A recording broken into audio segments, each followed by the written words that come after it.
They say there are cruel ways to die, but none compare to the pain of being buried alive by the person you gave everything to. Because that's what happened to Carol Peterson, a mother who raised her son alone with love, effort, and faith. One afternoon, without warning, she was abandoned in a cemetery as if she were trash. But what her son didn't know was that in that very spot, a secret lay dormant, capable of destroying everything. Now I warn you, if you have ever been a child or a mother, this story is going to hurt you. And if you don't want to miss what comes next, because trust me, this is not what it seems, subscribe to the channel, hit that notification bell, and leave your like. That's the only way this story will reach more people like you. And write the word life in the comments if you believe that even among the dead, the truth continues to breathe. Now, listen carefully. It was 4:30 in the afternoon when the black car stopped in front of Greenwood Cemetery, one of the oldest cemeteries in New York City. The sun beat down fiercely on the gravestones, and the dry dust of the wind seemed to stick in your throat. Robert Peterson, a well-dressed man with a severe gaze and a tight mouth, stepped out of the car with determined strides. Without even opening the door for his mother, he shouted from outside, "Get out! We're here!" Carol, who was 77 years old, thin, wearing one of those floral dresses you rarely see anymore, slowly leaned forward to get out. Her knees were shaking. She carried a knitted bag, a small rolling suitcase, and hope. She thought they were going to visit someone. She thought maybe her son was surprising her with something special. "Are we going to see your dad? Or are we here for your uncle's anniversary, son?" she asked with a faint smile. Robert didn't answer. He just grabbed the suitcase. He dragged it to the center of the cemetery and dropped it next to a stone bench. Then he took a deep breath, as if he were about to do something he had been rehearsing for a long time. "No, Mum, we're not visiting," he said. "I brought you here because this is your place." Carol blinked in confusion. "How?" "I don't understand." "What are you saying, Bobby?" "I'm saying you can't live in my house anymore, that I don't want you there, and that here, this is where you are going to stay." The silence was so profound that even the birds fluttering in the cypress trees quieted down. "You are abandoning me in a cemetery." "Don't look at it that way," he said. "Call it closing a chapter. For you, for me. I'm tired of carrying your past, your things, your guilt. I'm not that kid you raised anymore. Now I'm a man and you are a burden." Carol sank onto the bench, unable to stand. Her body trembled, her heart ached. But what hurt the most was that there was no anger in her son's eyes. There was indifference, and that is much worse. "Robert, I gave you everything I had. I busted my butt washing laundry so you could go to college. I put up with your father when he hit me so you wouldn't grow up without a father figure. And that's exactly why you're here, Mum," he interrupted. "Because I'm tired of your sacrifices, tired of your way of making me feel guilty for being successful. I don't need your stories. I don't need your presence or your memory." Robert walked back to the car. Before closing the door, he said, "If you leave here, I'll call the authorities. I don't want to hear anything more from you." And he drove away, without looking back, like someone tossing a broken bag into an empty lot. Carol was left alone. All around her were only old graves, rusted crosses, and names no one remembers anymore. The wind blew hard, but she didn't move. Her gaze was fixed on the ground, as if waiting for someone, anyone, to tell her that all of this was a nightmare. The suitcase had sprung open when it hit the ground. Among the few clothes, there was something unexpected, a white envelope with her name on it. She took it in her trembling fingers. The handwriting was firm, old-fashioned, feminine. It wasn't Robert's handwriting, or Susan's, her daughter-in-law. It was someone else's, someone she had tried to forget. And just as she looked up, she felt her blood run cold. Behind a headstone, about 20 yards away, a woman was watching her. A slender figure with dark hair and a sky-blue dress. She didn't move. She just watched her. Carol recognized her. She didn't know how, but she recognized her. And then the woman disappeared. That was the moment Carol understood that her son had left her alone among the dead, but that the dead had not left her alone. The breeze kept cutting through the air between the pines in the cemetery, as if the wind wanted to sweep away the unspoken words, the cries that never came out, the questions Carol still didn't have the strength to ask. Sitting on that stone bench, at the foot of ancient graves and damp earth, with a shriveled heart and eyes dry from too much pain, she held the white envelope in her fingers as if it were burning her. She opened it slowly. The paper crackled. The letter was written in blue ink, in a clear, though slightly shaky, hand. It had no date or signature, but the content was enough to make her hands cold. I don't know if you will ever forgive me. I don't know if you will recognize these words. But you know what you did. You know you denied me. You know you lied to everyone. And above all, to her. The letter didn't mention names, but in every line Carol heard the voice of a ghost, someone who not only knew her story, but also her guilt. She continued reading. She has the right to know. She has the right to know where she comes from, and you have the obligation to tell it. Because the past always returns, Carol, and when it does, it will be in this very place. The paper trembled in her hands. She put it down. She felt dizzy. It can't be, she murmured, her voice breaking. It can't be her. She didn't finish the sentence. Something inside her, perhaps instinct, perhaps fear, told her she wasn't alone. She got up as best she could. She walked a few steps among graves without looking at who they belonged to. Her knees faltered. She felt like her heart was too big for her chest. She looked toward the trees in the distance, where she thought she had seen the woman in blue. But there was no one, only silence. She returned to the bench. She sat down. She closed her eyes. In her mind, the image of a little girl, a girl with black hair, big eyes, holding a rag doll. Emily, she whispered, without realizing she had said the name out loud. It was the first time in more than 30 years that she had pronounced that name, and doing so felt like the past tearing open like a poorly healed wound. At that instant, a metallic sound snapped her out of her thoughts. "Excuse me, are you all right?" The voice of an older man startled her. He came from the side where a rusted wheelbarrow loaded with flowers and tools rested in the shade of a cypress tree. Carol turned.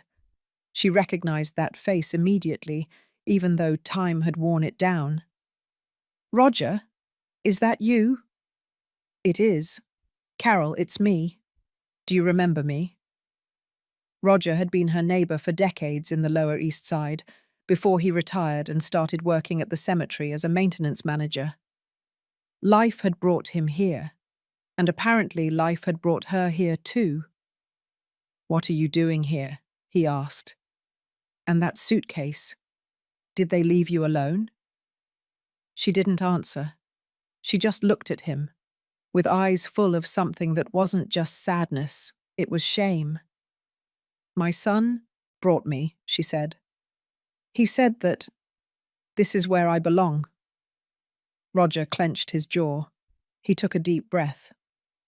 "Ungrateful kid. How can anyone do that to their own mother?" Carol looked away. "I don't blame him entirely." "Don't say that, Carol. I saw you both. You, your son. No one can say you weren't a mother. You gave everything for that kid. And now—" He didn't finish the sentence. He bent down and picked up the letter that had fallen beside the bench. He read a few lines and frowned. "Who left you this?" "I don't know. I found it inside the suitcase. But I think I know who wrote it. Or at least, who could have." Roger looked at her closely. "Who are you talking about?"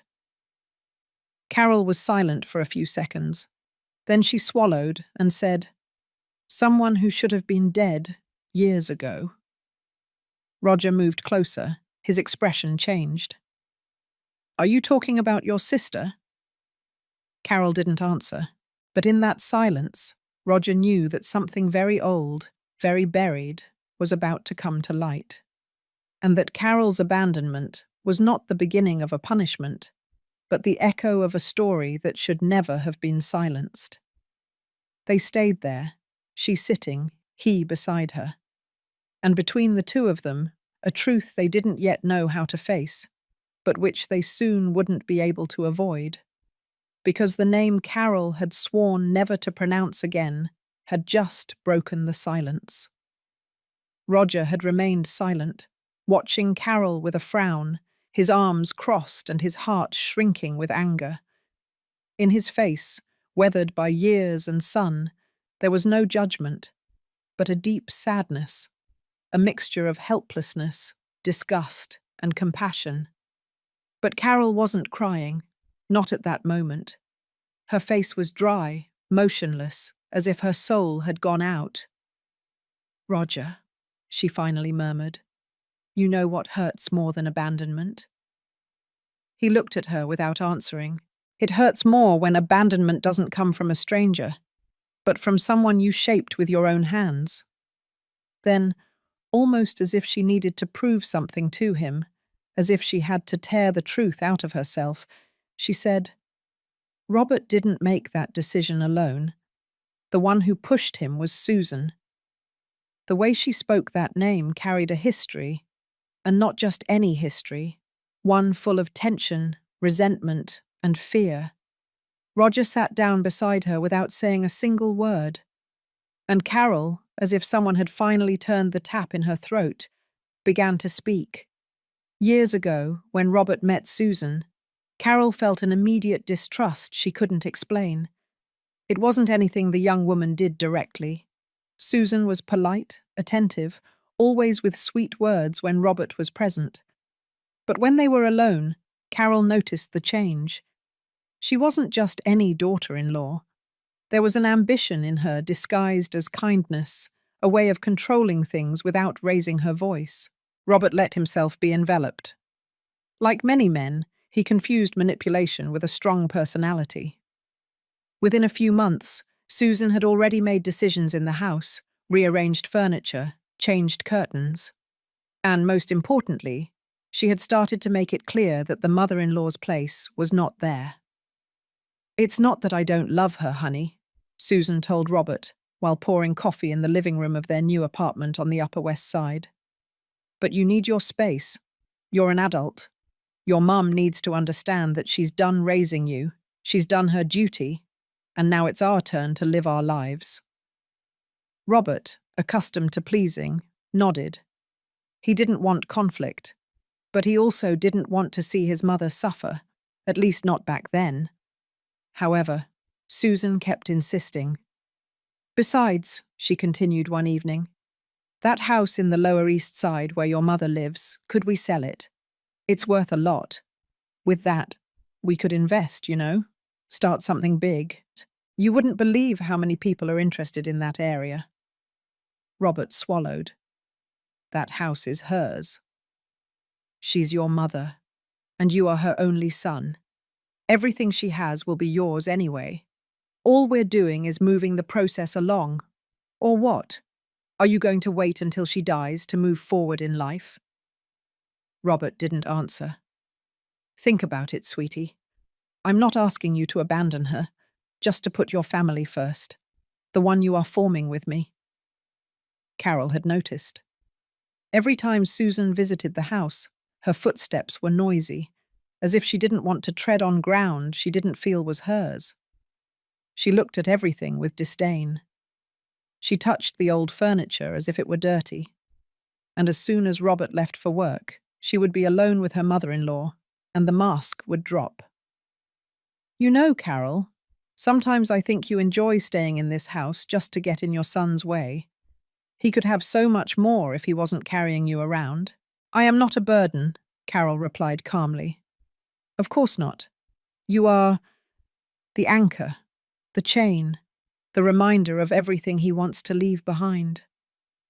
She never told Robert those words. Carol kept everything bottled up, just as she had for years.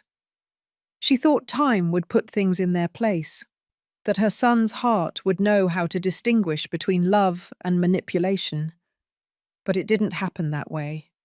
Years passed, and with each one, Susan sowed the seed of distance.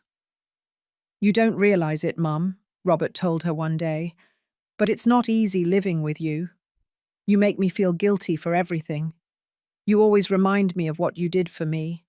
You always compare me to Dad.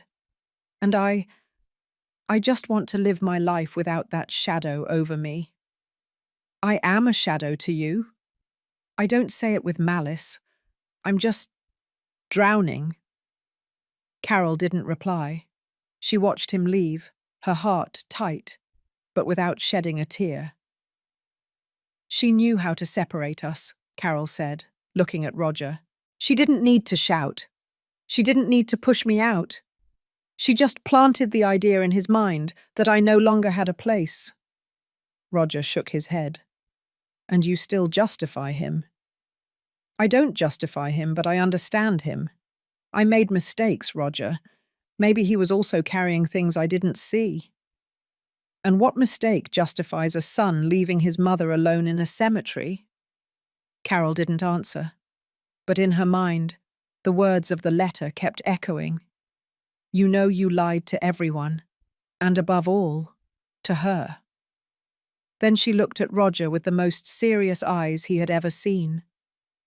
Roger, if the woman I saw among the tombs this afternoon was who I think she was, then this isn't just about a son's abandonment. It's about a debt I've been dragging along for decades, and which has now come to collect. Roger observed her in silence, and for the first time, he felt that Carol's fear wasn't just about what she had lost, but about what was about to return. The sky was beginning to darken over New York City. The wind grew colder, and the shadows of the cypress trees in the cemetery stretched out like tired arms. Roger walked Carol to a small shed he used as a storage room and refuge. It was nothing more than a narrow room with a cot, a chair, an old lamp, and the smell of damp wood, but at least it offered shelter. Stay here tonight, Carol. Tomorrow we'll see what to do, he said, leaving a blanket on the cot. Thank you, Roger. I never thought I would end up like this, with just the clothes on my back, and in a cemetery. You are not alone. Carol nodded, though deep down she knew she was, or at least she had believed that. Until that letter and that apparition among the graves opened a wound she could no longer ignore. Roger said goodbye and left. Carol lay down. Her body was heavy, but her conscience was heavier. She didn't close her eyes. Night found her awake, listening to distant noises, echoes of footsteps she would never know were real or ghosts from her past. The next morning, in the Lower East Side neighborhood, Father Eugene left the Our Lady of Solitude parish early. As he did every Thursday, he carried a list of visits to elderly parishioners who could no longer attend Mass. But that day, upon arriving at Carol's house, he found the front gate locked and a makeshift sign on the window glass.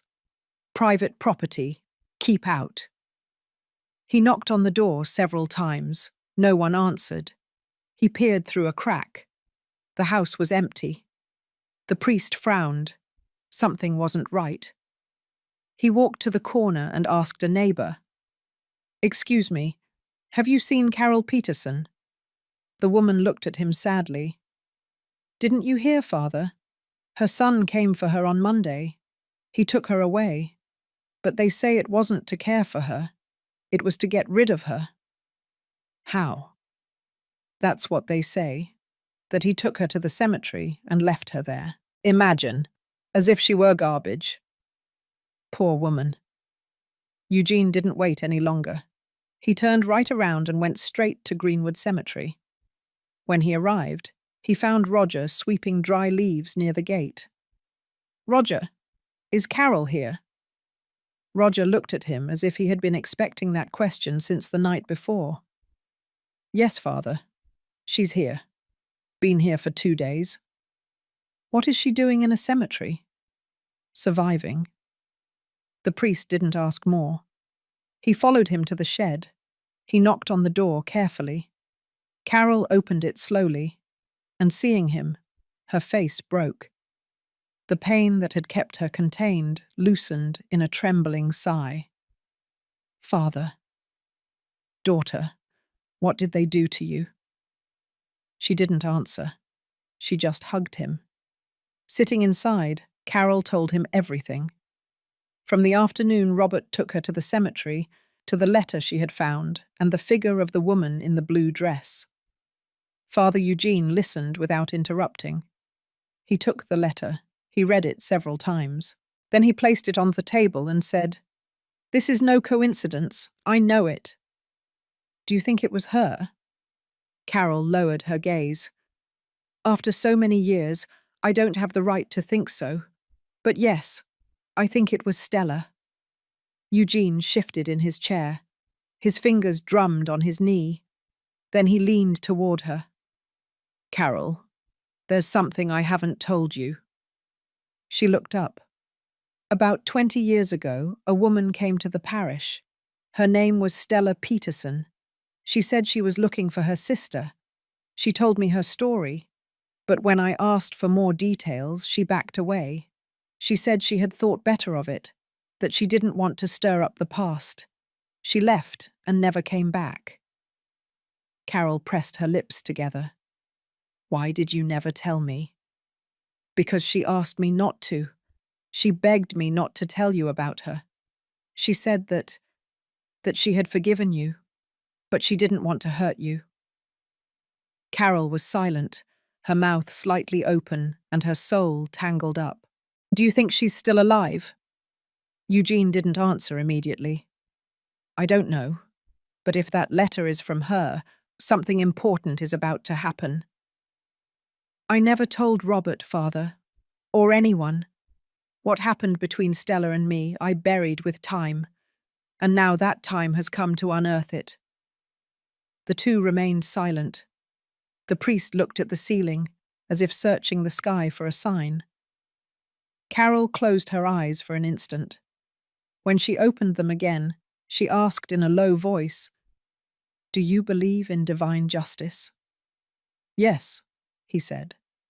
"But I also believe that God sometimes uses the past to make us look at what we no longer want to see." At that moment, Roger gently knocked on the door. He held something covered with a handkerchief in his hand. "This was among the things your son left in the suitcase," he said. Carol took it. As she unwrapped it, she saw an old picture frame. The wood was splintered, the glass broken, but the photo inside was still distinguishable. 2 girls, about 8 or 9 years old, one with braids, the other with loose hair and a faint smile. Carol held the portrait as if it were a relic. Her pulse quickened, and without anyone saying another word, the three understood that the story was far from over, and that this photo was just the beginning. The afternoon finished falling without asking permission. The shadows of the cemetery extended slowly, enveloping the crosses and headstones, as if wanting to cover the sins of the world with a blanket of silence.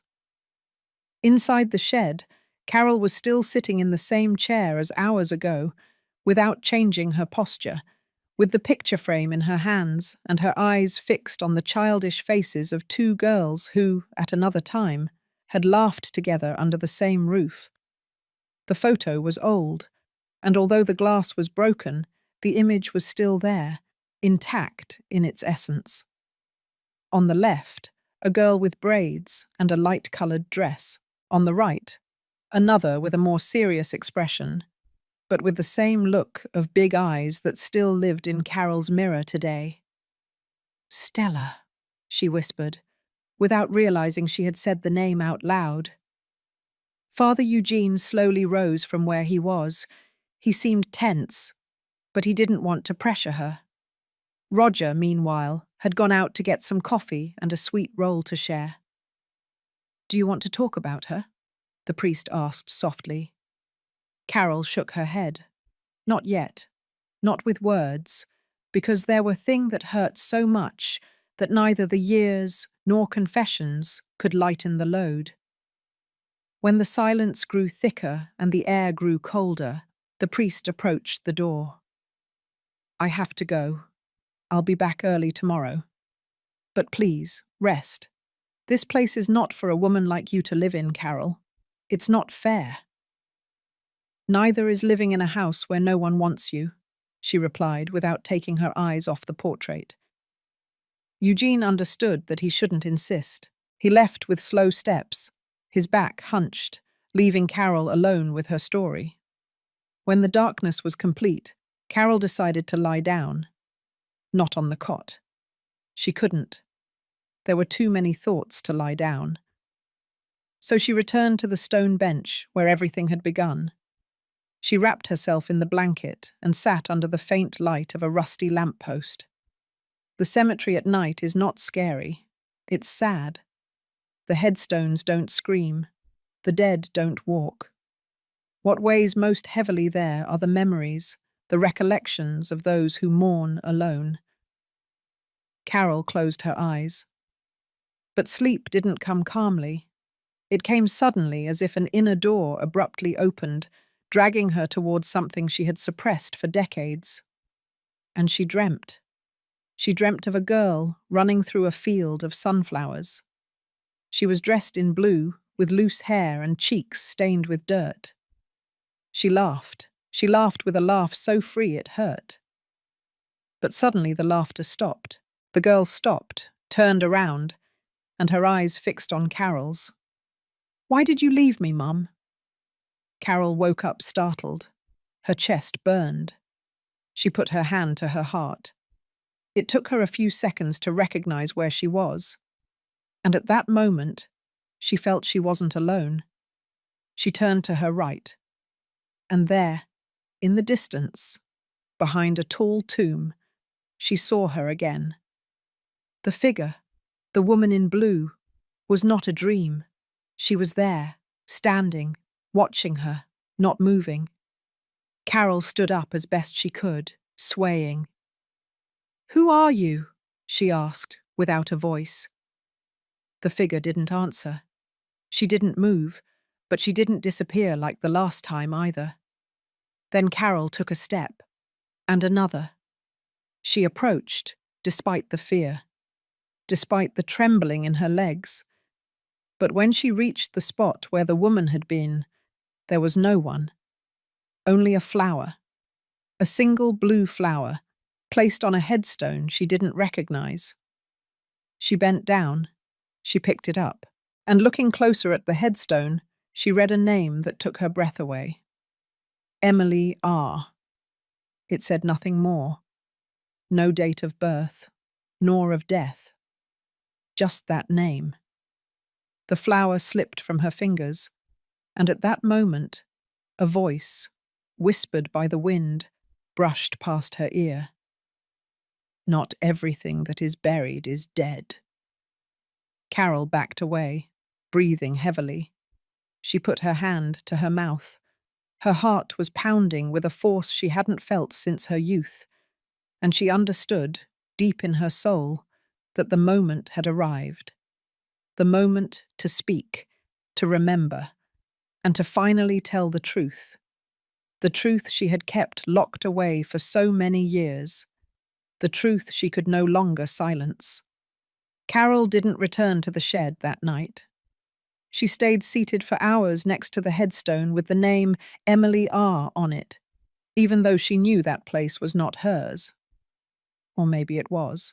Because in that name, in those letters, carved in stone, there was not only an echo of what was, but a painful reflection of what she had hidden for too many years. She woke up with a sore back and dry eyes. She hadn't cried. She had no tears. What she felt was deeper, a mixture of remorse, fear, and nostalgia. She picked up the blue flower that was still resting next to the headstone and walked slowly toward the shed. Roger was already sweeping the entrance area, as he did every morning. "Where did you spend the night?" he asked when he saw her arrive with a pale face and icy hands. "Among the dead," she replied without irony. She went inside, sat in the wooden chair, and placed the flower on the table, next to the picture frame she still had. She looked at it for a moment in silence. Then, with trembling fingers, she opened the back of the photo, where a cardboard backing was usually hidden. There she found something she didn't remember putting there. A small folded note, yellowed with age, with childish handwriting. She unfolded it gently, like one touching a sacred relic. It read, "We promise never to separate. Even if the world breaks, we will always be two. Your sister forever, Stella." The paper fell onto the table. And that's when the memories began to rush out, as if someone had opened an internal floodgate that had been sealed for years. Carol and Stella were born 1 year apart. They grew up in a small town in upstate New York, surrounded by mountains, dust, and prayers. Their mother, Doris, was a seamstress, and their father, Sam, worked on a farm. They were poor, but united. Since they were children, Carol and Stella did everything together. They walked to school hand in hand, shared clothes, and slept in the same bed. If one got sick, the other wouldn't eat. If one cried, the other got up to comfort her. But between the two of them, there was an invisible difference that only adults perceived. Stella was sweeter, more sensitive, quieter. Carol was strong, decisive, fierce. Carol was loved for her character. Stella was cared for like fine crystal. At 14, Stella Feintal began to fall in love. Carol noticed before anyone else. Once she saw her sitting under the tamarind tree, looking at the baker's son with silly eyes. And she didn't say anything. She just watched her. But as the months passed, Stella changed. She became more nervous, more withdrawn. She was sick often. She slept poorly. She lost her appetite. Carol knew it, even though no one told her, because sisters understand each other with a look. One night, Stella approached her bed and asked her not to say anything, that it was a mistake, that she wouldn't see him again, that everything was under control. Carol, for the first time in her life, kept a secret for her. The clearest memory of that time was the rain, a violent storm, one of those you don't forget. The tin roof vibrated as if it were about to fall. Their mother was sleeping. Their father wasn't home. He had gone to the next town for work. Stella doubled over on the floor, clutching her belly, crying silently. Carol held her, frightened. "What's wrong?" she asked, her voice cracking. Stella didn't reply. She just placed Carol's hand on her belly. And Carol felt it. A lump. A movement. And her world came crashing down. Afterward, everything happened fast. An argument with their mother, a scandal in the town. Their father, furious. Stella was sent to live with a distant aunt, more than 5 hours away. They took her out of school. They forbade her to write.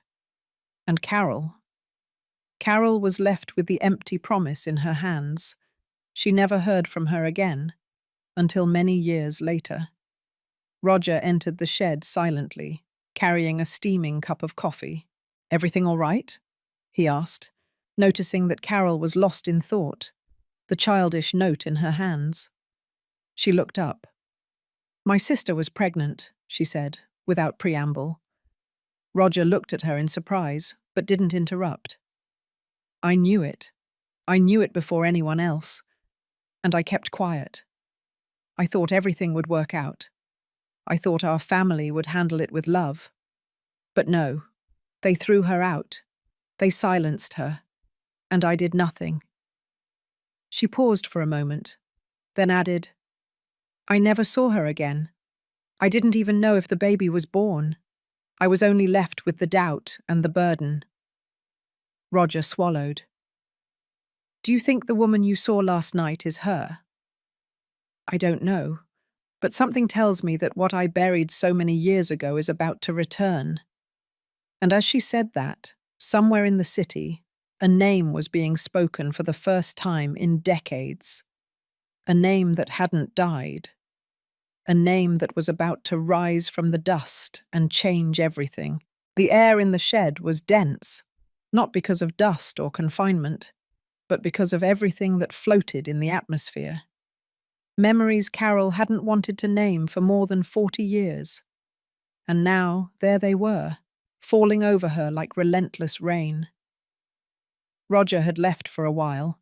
Carol needed to be alone. She opened an old cardboard box that had been stored among her few belongings. Inside, wrinkled and smelling of dampness, were some school notebooks, a broken rosary, and a cloth bag embroidered with green thread. That bag was the last physical trace she had of her childhood in upstate New York. She opened it carefully, like one opening a wound. Among the small objects, she found something she didn't expect: a burnt button. Carol held it in the palm of her hand. It was dark brown, with an irregular edge melted by fire.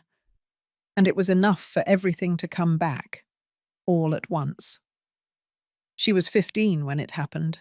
It was the middle of summer, in the town of Harmony Creek, a small place with dirt streets and houses built with adobe and palm.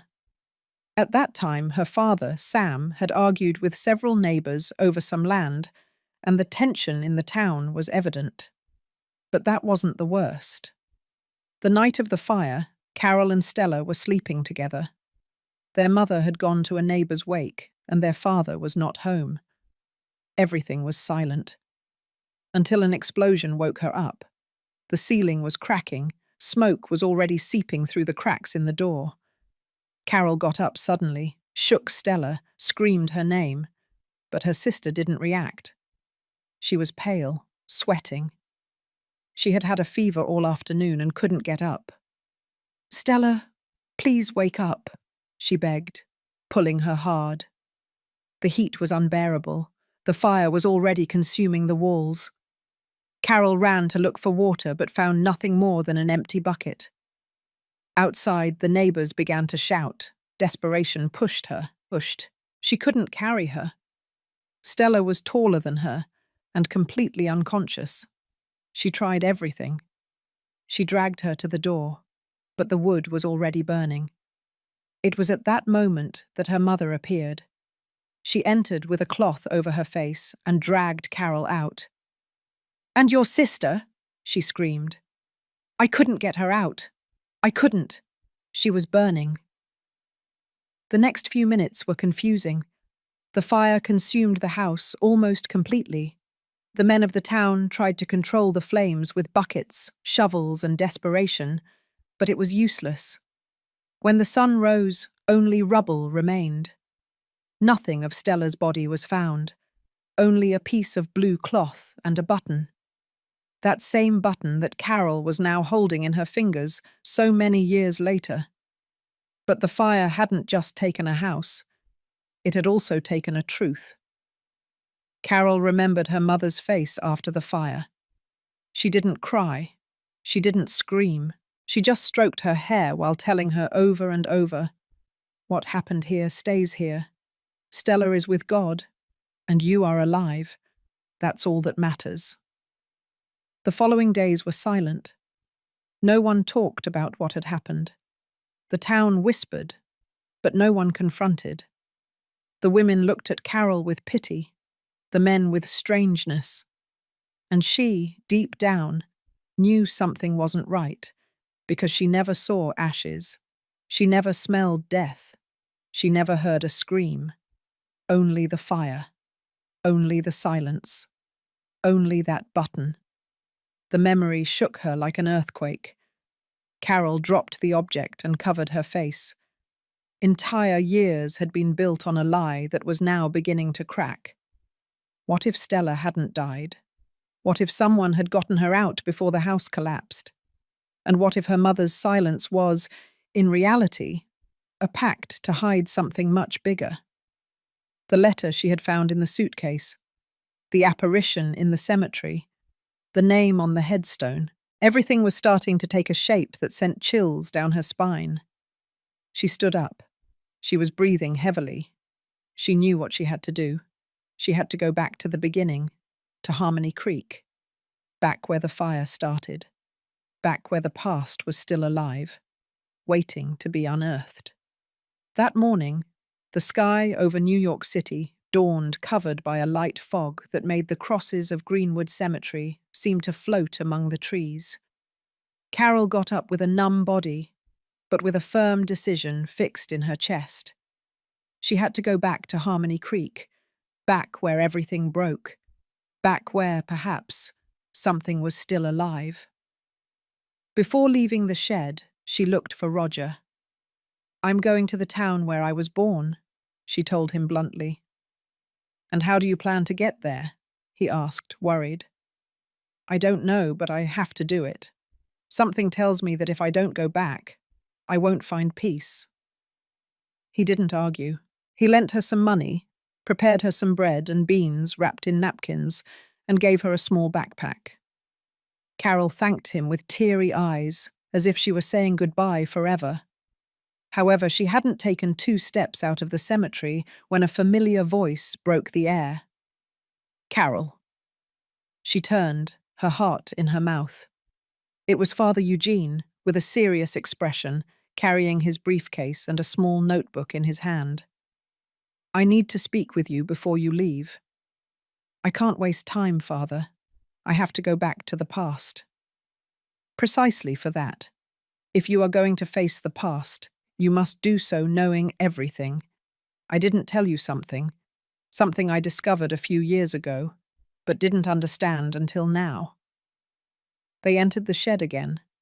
Carol sat down. The priest opened his notebook and took out an old, wrinkled sheet of paper with a parish seal. "This sheet is from the baptismal registry of a girl who was baptized in 1982 in a rural chapel in upstate New York. Her full name was Emily Peterson Gonzalez." Carol gasped. "Peterson?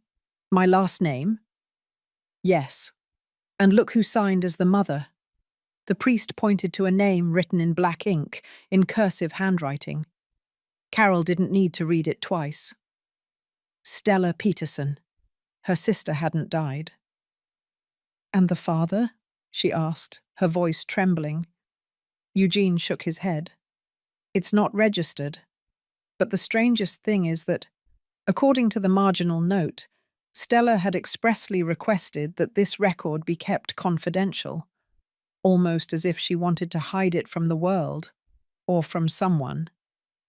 Carol put a hand to her chest. "Then she was born. The girl was born, and she lived. According to the records, they moved several times. Upstate New York, upstate New Jersey, rural Connecticut, and then disappeared from the system completely." "And how did you get that sheet?" "It was years ago. A woman came to the parish. She didn't fully identify herself, but she asked me for guidance to find her biological mother. She said her aunt had recently died, and that before passing away, she had told her something that left her confused, that the woman who had raised her was not her mother." "Was it her?" Carol asked, almost without a voice. "I don't know. She didn't give me her name, but she left this copy and a list of questions she wanted to ask you. She begged me not to call you. that if you ever came looking for me, then I should show you everything." Carol closed her eyes. She felt a buzzing in her head. What did that list say? The priest searched his notebook, tore out a folded page, and handed it to her. Carol opened it. They were simple questions, but each one was a direct stab to the soul. Why did you leave me? Did you ever love me? Did you know I existed? Do you know I have your same face? "Father, I didn't leave her," Carol whispered, tears streaming down her cheeks. "Then it's time to find her, and to tell her that yourself." Later, Carol sat alone on a bench inside the cemetery, with the list in one hand and the baptismal record in the other. She looked at the sky with a mixture of fear and hope. Her niece's name, or daughter as some would say, was no longer a ghost. She was a real person, a woman who perhaps was still alive, a woman who perhaps was still looking for her. And at that moment, in the middle of her silence, she heard a murmur behind her that made her turn her head. "Are you all right, Ma'am?" It was a young woman, with long hair, carrying flowers in her hands. She wasn't more than 20 years old. Carol looked at her, confused. The girl smiled without knowing the earthquake she had just caused. "I've come to visit my grandmother. She's right nearby. I always come alone. But today I felt I should bring her blue flowers. Do you like them?" Carol swallowed. "Yes, they are beautiful." The young woman said goodbye with a kind gesture and walked away among the graves. Carol followed her with her gaze, and when she saw her kneel next to the headstone of Emily R., her heart stopped. It wasn't her. It couldn't be her. Or yes. The resemblance, the tone of voice, the blue flower. Carol felt something inside her begin to crack. And for the first time in decades, she felt a terrifying mixture of joy, shame, and need. The need to know, to confirm, to speak, and to say her name out loud, the one she had been forbidden to pronounce for so many years. The silence of the cemetery was filled again with echoes, but not of death. Instead, of something deeper, of secrets that refused to remain buried. Carol, sitting alone in front of Emily R.'s headstone, couldn't take her eyes off the young woman she had just seen. The girl had already left, unaware that her face had just opened an abyss in the heart of a woman marked by the most difficult decisions of her life. That afternoon, Carol didn't want to talk to anyone. She didn't say anything to Roger or Father Eugene. She kept everything inside her, as she always had. As she had learned since childhood, to keep quiet, to endure, to hold on. But Father Eugene, who had witnessed so many human stories, knew that something inside her was breaking. That very night, he went to look for her. He found her in the shed, sitting in the dark, with the rosary in one hand and a lost look in her eyes. "Father," she said without looking at him, "if I don't tell you now, maybe I'll never do it." Eugene sat in silence opposite her without interrupting. "I raised a girl who wasn't mine, a girl who was left with me as if she were a dirty secret. No one knew. Not Robert, not the neighborhood, not you. No one." The priest nodded slowly, as if this only confirmed something he already suspected. "And was that girl Emily?" he asked. Carol took a deep breath. "Yes." Eugene didn't respond. He just closed his eyes and leaned his head against the wall. "That changes everything," he whispered. "Why do you say that?" The priest sat up and took a small leather folder from inside his briefcase. He placed it on the table and, with trembling hands, pulled out a yellowish sheet of paper. "I also have something I never told you, something I swore to keep confidential, until I felt the time was right." Carol looked at him intently. Her fingers tightened around the rosary. "A few years ago, when that woman came looking for you," the priest said, "she left something else. Besides the baptismal record and the list of questions, she left this." He handed her the sheet. It was a letter. "Father Eugene, if Carol Peterson ever comes looking for me, tell her I don't hate her. Tell her I understood. Too late. Tell her I'm not looking for a mother. I'm looking for a truth. But please, don't tell her who I am. If she recognizes me, let her do it by looking me in the eyes. And if she doesn't, then let me go in peace." Carol felt a lump in her throat she couldn't swallow. It was so obvious, so simple, so devastating. "How long has it been since you received this letter?" 3 years. Maybe a little more. Since then, I've been waiting for the moment you would come to me. What I didn't know was that time would be so cruel to both of you." Carol stood up, unable to stay seated with so much weight on her back. "And you never thought of telling me anything?" "I didn't have the right," the priest replied, firm but hurt. "That young woman asked me for silence. She looked at me with eyes full of confusion, but also with such broken hope that I knew forcing things would only cause more damage. You weren't ready. Neither was she." "And now?" Eugene shrugged. "Now I don't know. But if that young woman you saw today among the tombs is who I think she is, then time won't stop anymore. You have to speak. You have to say her name." Carol didn't reply. She took a step toward the door, and then another. But before leaving, she stopped. She looked at the priest with an expression that mixed fear with the courage of a mother who had once held life in arms that weren't hers. "When I held her in my arms, she was so tiny. She had dark skin like Stella and big eyes like mine. She didn't cry much, but she did look at me. She looked at me as if she knew I wasn't her mother, but that she still needed me." The priest looked down, touched by the confession. "And why did you give her away?" he asked in a low voice. "I didn't give her away. She was taken from me." Eugene frowned. "Who?" Carol hesitated. "A woman, a trusted neighbor. They convinced me I couldn't keep her, that it was a sin, that people would start talking, that she would be pointed out as a child of sin. They took her while I was sleeping, and I never knew anything more about her." Eugene closed his eyes, as if a piece of the puzzle had just clicked into place. "Carol, there's something else you need to know." He looked her straight in the eyes. "That neighbor, the one who convinced you to give up Emily, was none other than Susan's mother."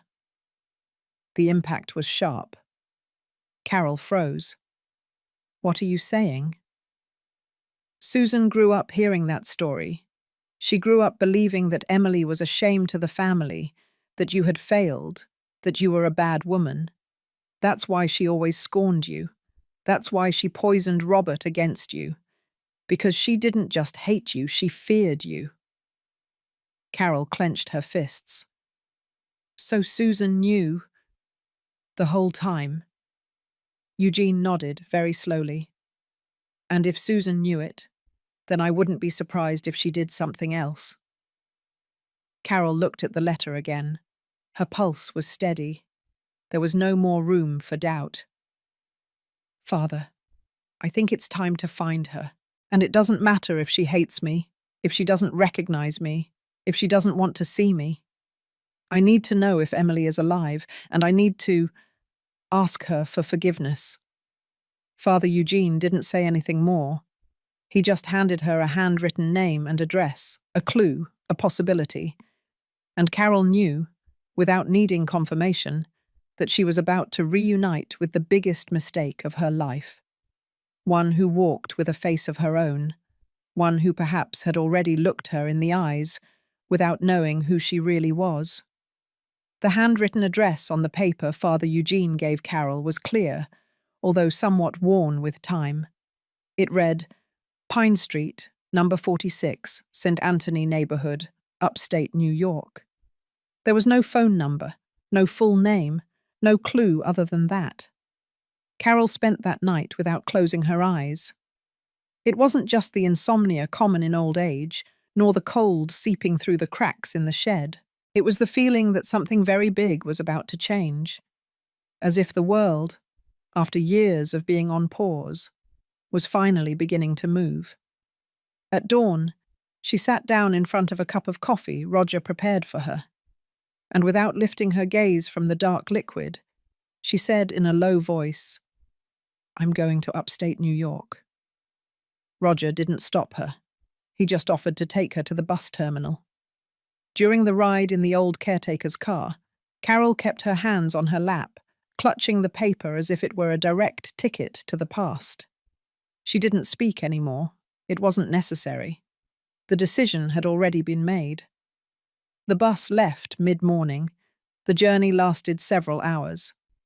They passed dry fields, forgotten towns, dilapidated signs, and empty stations.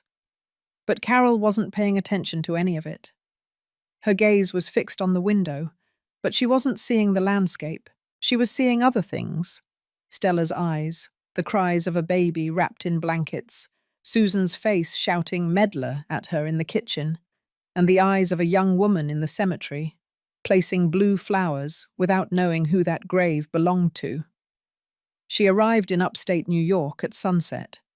She took a taxi, the address in her trembling hand. The driver was a young man with a poorly trimmed beard, who immediately noticed that the woman who had just gotten in wasn't on vacation. First time here? He asked, trying to break the ice. First time I've had the courage to come, she replied without looking at him.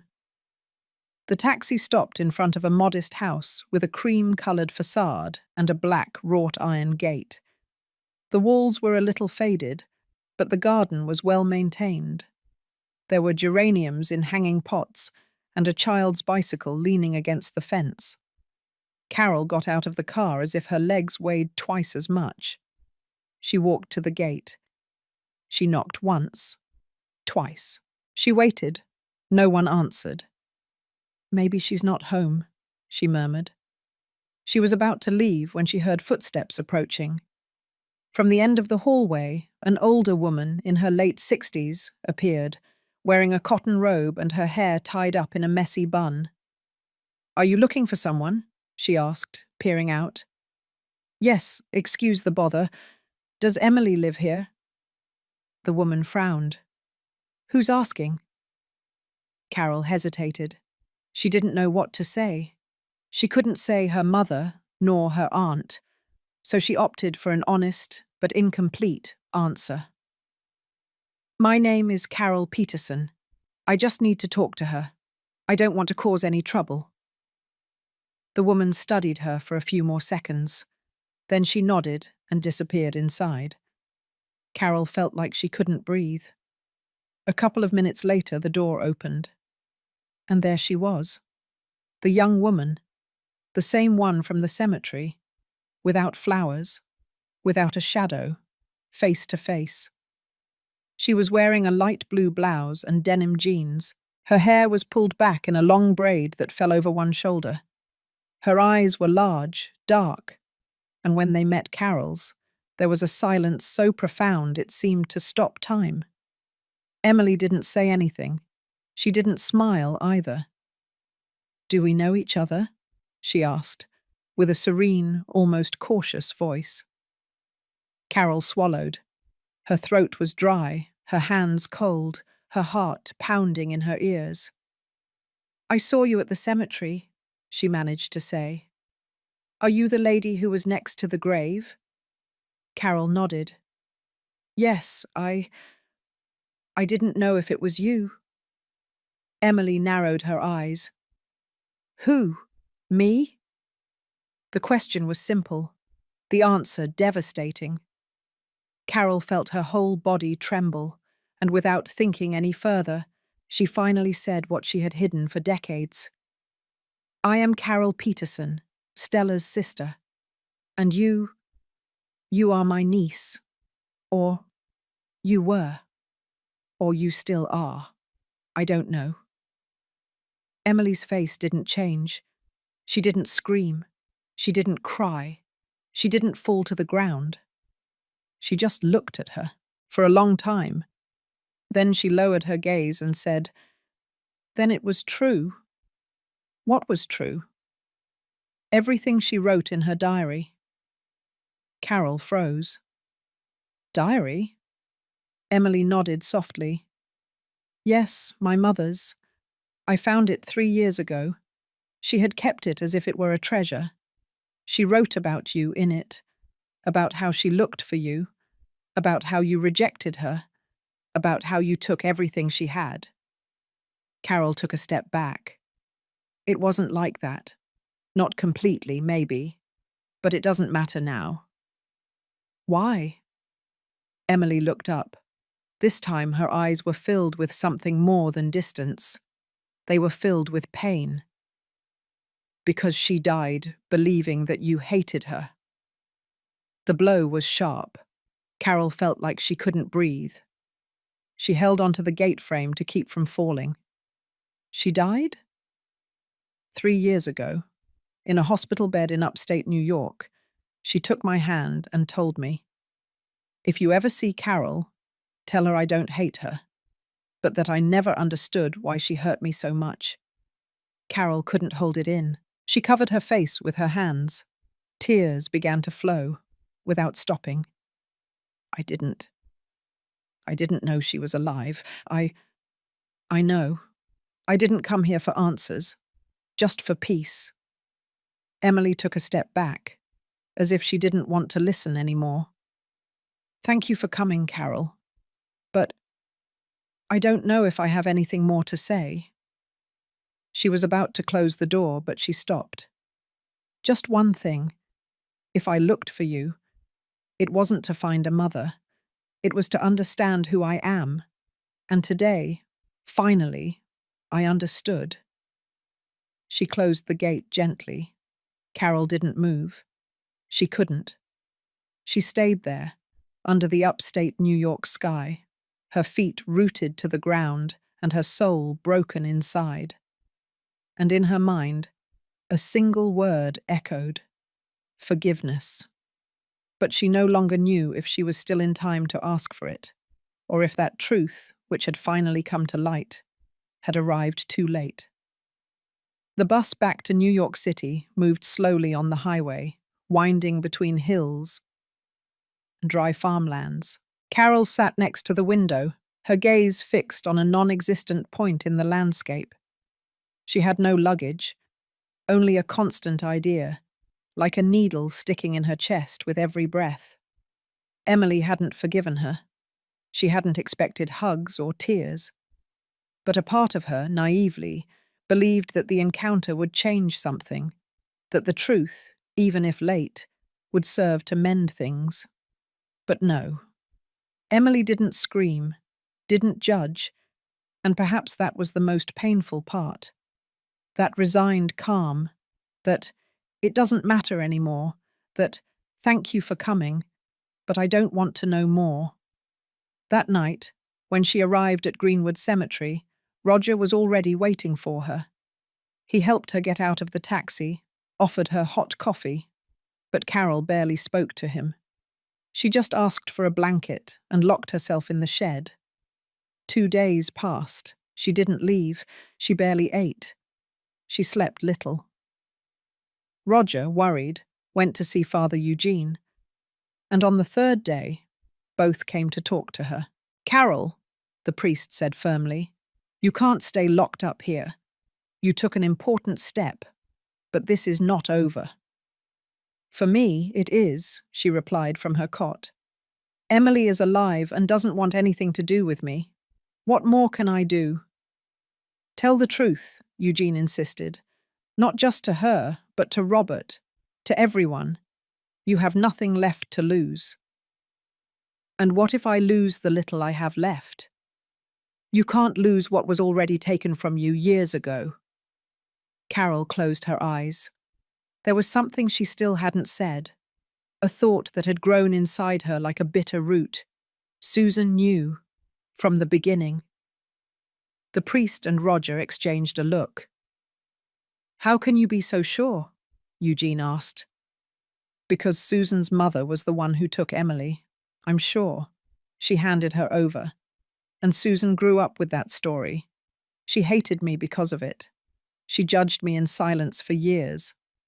And now I wouldn't be surprised if she knew Emily was alive and was trying to prevent any reconciliation. Eugene frowned. Do you think she could do something against Emily? I don't know. But if she knew all this time, then she also knew that I made a will. Roger suddenly raised his head. A will? Yes, Carol said. Years ago, when Emily was just a girl, I signed it in secret, with the help of a friend who worked at a notary office. I left my house and the little I own in her name. And where is that will? In a sealed envelope that I left with that friend. I only asked her not to open it until I died. But years later, when Susan found out I had gone to see her to renew the papers, she disappeared for 2 days. I never knew where she went. And when she returned, I learned that the friend had been fired and the notary office had been transferred. Roger snorted, annoyed.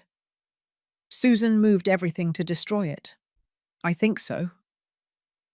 There was a tense silence. Father Eugene, who had seen many stories, understood that Susan was not just a difficult daughter-in-law. She was a woman who had woven a plan for years, with poisonous patience, to erase Carol and anyone who might take what she believed she deserved from the map. That afternoon, while Roger went out to buy medicine, Carol and Eugene were left alone in the shed. That's when someone knocked hard on the door. Carol Peterson, a female voice shouted from the other side. I know you're in there. Both looked at each other.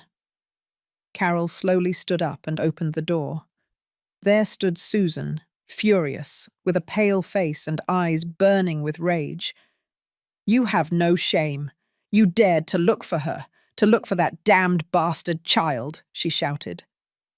Susan, lower your voice, Eugene tried to calm her. No, Father, this is over. I warned Robert. I told him if she got involved in our lives again, everything would go to hell. And it's already started. Or do you think I didn't know you went to upstate New York? Carol didn't say anything, but her eyes were not the same as before. There was no fear. There was determination. I don't have to hide anymore, she said firmly. Emily is Stella's daughter. She is my own blood. And you built a life on a lie. Susan laughed scornfully. A lie? You had nothing when we arrived. That house was a ruin. I raised Robert up. I pushed him to get ahead. And you tied him down with your guilt, with your emotional blackmail. Eugene stepped forward. Susan, for your own good, step away. Susan looked at him mockingly. And if I don't? What are you going to do, little priest? We are no longer in a time to silence the truth. Susan pressed her lips together. Then she turned back to Carol. If you dare to continue, I swear you will regret it. Don't mess with what doesn't belong to you. Robert is mine. His life is mine. His future, too. And without saying more, she turned around and left. Carol closed the door. Her hands were trembling, but something inside her had awakened. Father, she said in a low voice, I want to go to the notary office. Which one? The new one. The one that was set up after Susan moved everything. What for? I want to know if there's still a trace of that will. Because if she destroyed it, I want to make a new one. And this time no one will hide it. This time I will sign it in front of everyone, including Robert. The next morning dawned murky. A dense fog covered the paths of Greenwood Cemetery, and the humid air seemed to want to stagnate in every corner. Carol, dressed in her worn grey sweater, left the shed with determined steps. She was no longer the fragile woman who had been abandoned there a few days earlier. Something had changed. Maybe it was anger, maybe the truth, or maybe the certainty that she had nothing left to fear.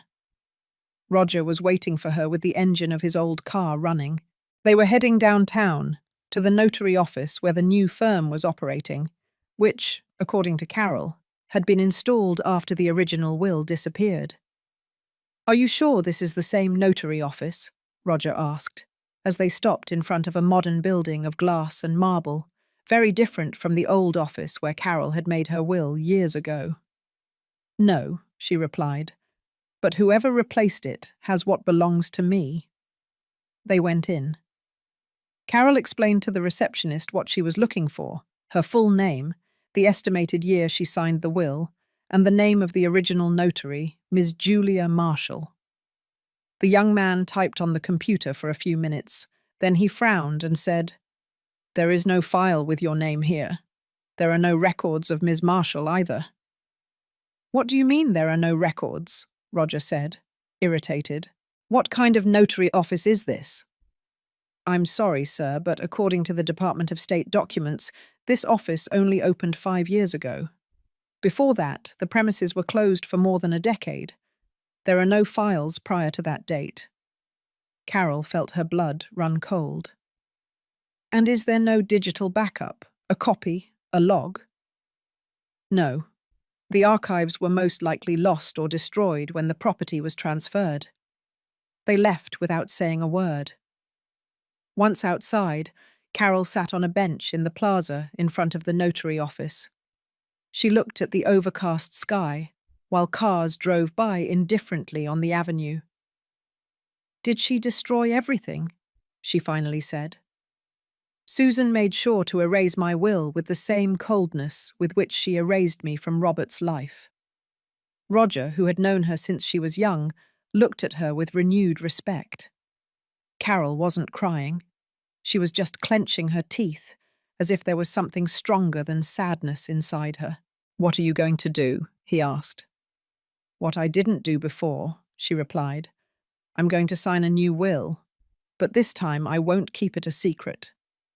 That same afternoon, with the help of Father Eugene, who knew the current notary because he had handled paperwork for the parish, Carol drafted a new document. Clearer, more direct, more definitive. She wrote that the house in the Lower East Side, the only asset she owned, would become the property of Emily Peterson Gonzalez, her sister Stella's daughter. This was in recognition not only of the shared blood, but of everything that was denied to her because of fear and silence. The notary, surprised by the story behind the case, offered to archive 2 physical copies and 1 digital copy, with notarial backing and an electronic signature. Eugene was one witness, Roger the second. Before signing, Carol asked to read the document aloud. Her voice trembled, but every word came out with the firmness of someone who has carried the weight of the world and no longer intends to remain silent. "I declare, by my free and conscious will, that this decision represents not an act of charity, but of justice. Because sometimes love is mistaken, but the truth is not." When she finished signing, she leaned back against the chair. The silence in the office was thick. "Now I'm ready," she said in a low voice. "Let whoever needs to come, come. I am ready." That night, as they were returning to the cemetery, Carol and Roger stopped at a small bakery to buy some sweet rolls. The atmosphere was calm. The smell of freshly baked pastries gave Carol a small sense of peace. For a moment, she believed that everything had been worth it.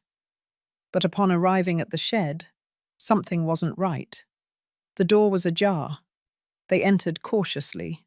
Nothing was missing, except for an envelope. On top of the table, where Carol kept her personal papers, there was a printed sheet with computer-typed text, unsigned. Don't get your hopes up. Even if you sign 1,000 times, Robert will never honor your will. What you couldn't achieve in life, you won't achieve when you're dead. Leave, Carol, before we erase you again. Carol read it without surprise. Susan, are you sure? Who else? Roger picked up the paper and tore it. We're not going to let this stand. But Carol didn't reply. She sat on the edge of the cot, looking at the empty wall. No, Roger, it's not going to stand. Robert has to know the truth. I can't protect him anymore. I shouldn't. He has to hear from my mouth who Emily is and who Susan is. Roger nodded. And how do you plan to do that? Carol looked up, for the first time with fire in her eyes. I'm going to find him, and I'm going to tell him everything, face to face. And if he doesn't want to listen to me, I'll tell him in front of everyone. That sunrise in New York City did not bring light, but omens. The sky was overcast, and a very fine drizzle covered the windshields of the parked cars. Father Eugene had summoned Carol and Roger to the parish. The news he brought, though brief, compelled him to speak urgently. I saw her, he said as soon as Carol crossed the door. Emily is back. She was in the church this morning. Roger's eyes widened, surprised. Here, in this parish? Yes. She didn't come for me or for you. She arrived early, very discreetly, in a blue jacket. She lit a candle and sat in the last pew for almost an hour. No one bothered her. Then she approached and asked about you, Carol. Carol felt something stir in her chest. And what did you tell her? Only the truth. That you were still here, that you hadn't given up, and that you were still waiting to look her in the eyes without fear. And what did she say? The priest looked at her gently. Nothing. She nodded. But there was a storm in her eyes, and before leaving, she gave me this. He took a sealed envelope from his cassock pocket, without a return address, without a stamp. It only said, in black ink, for Carol. She received it in silence, her hands trembling. She didn't open it immediately. She brought it to her chest, held it against her heart, and for a moment said nothing. What do you plan to do? Roger asked. What I must, she replied. Open it and listen to her. That same afternoon, Carol returned to the shed. She lit a candle, sat next to the wooden table, and carefully broke the seal on the envelope. Inside was a single handwritten sheet with firm, neat handwriting. I don't know if this letter will help. I don't know if what I feel inside can be said with words, but if you receive it, it's because I decided to try. I don't hate you. That is the simplest truth I have for you. But I also don't know if I can forgive you. Because I grew up looking for a face that never appeared. Because my mother died with questions that you should have answered. And because, even though I know who I am today, I still don't know who you were. I'll be leaving for a few days. I don't know where. But when I return, I hope to find you with an open heart. Because mine, finally, is starting to heal. Emily. Carol closed her eyes. The words were not sweet, nor soft, nor full of reconciliation. But they were sincere. And that, for a woman like her, was more valuable than any empty promise. She read it 3 times, and on the 3rd time, she cried. She cried in silence, like mothers who were once abandoned daughters cry. She cried for Stella, for Emily, for herself, for the lost years, for the arms that never embraced, for the words she never said, and for the ones she said too late.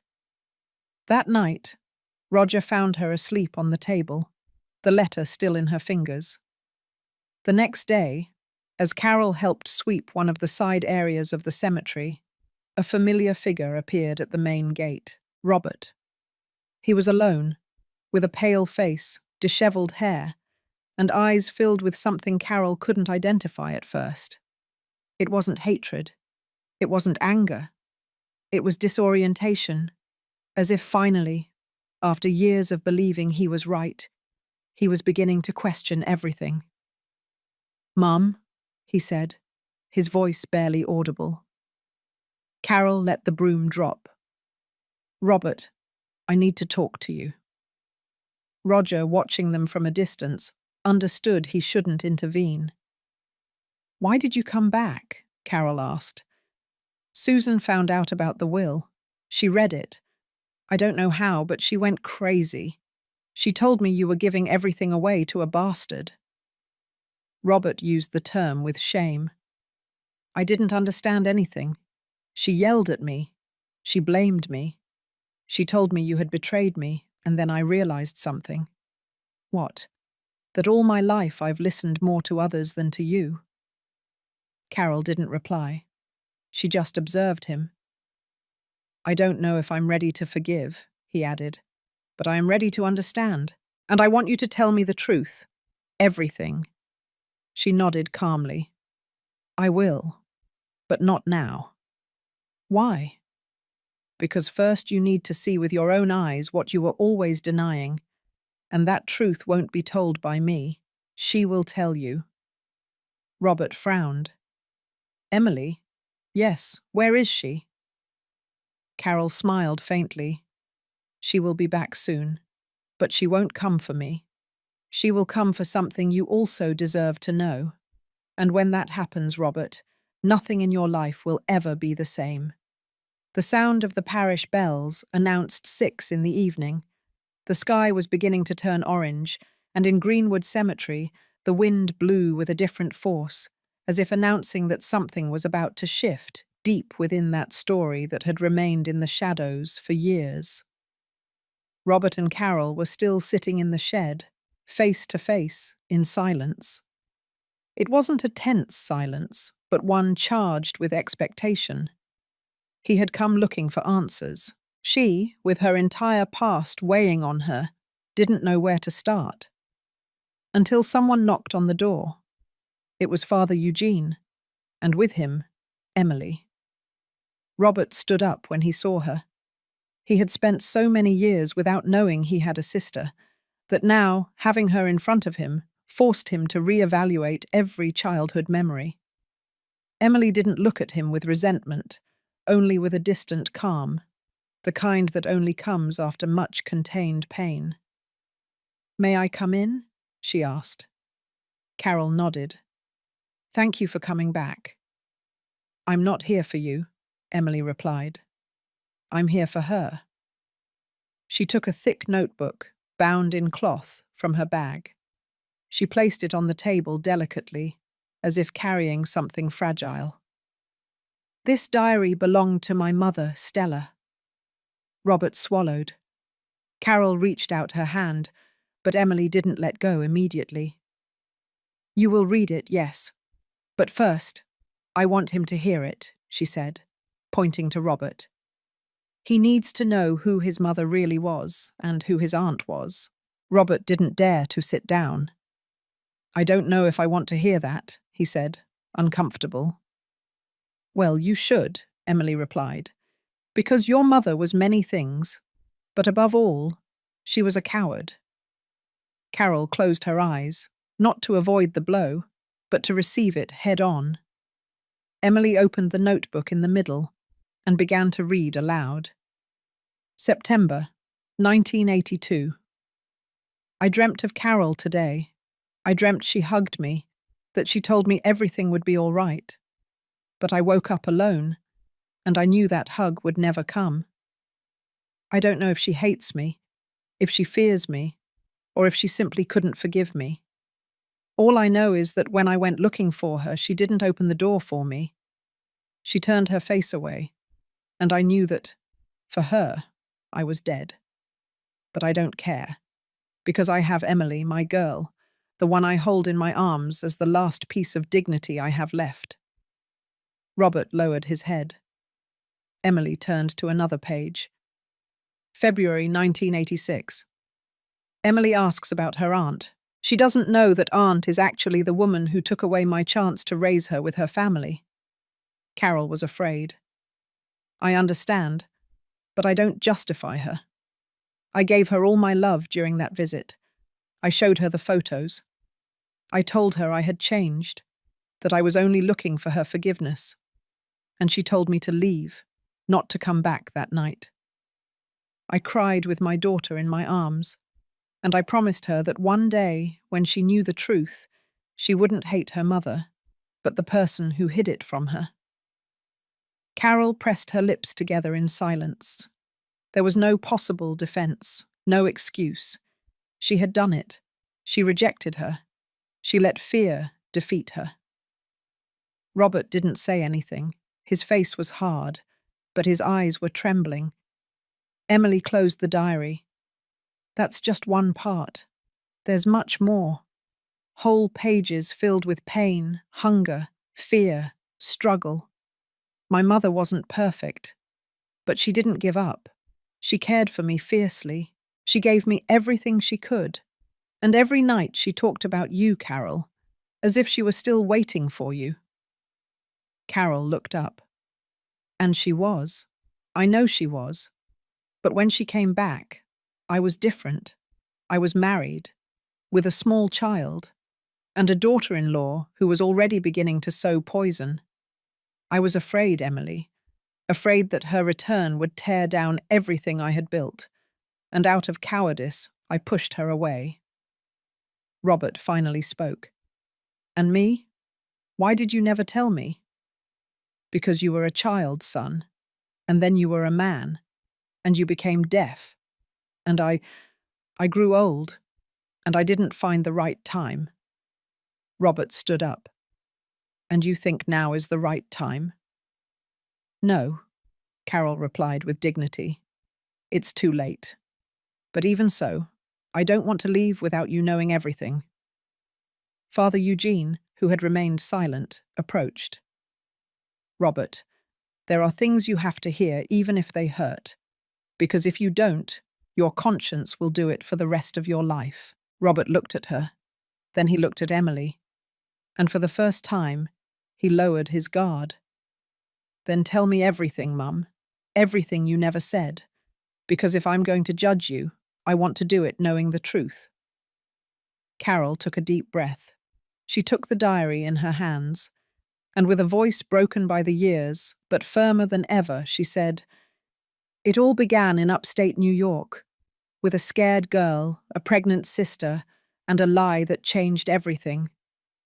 And without realizing it, that was the first time the three of them sat together. Broken, yes, but family nonetheless. About to discover that the truth, even if it burns, can also heal. Robert remained seated opposite his mother and Emily, but his thoughts weren't entirely there.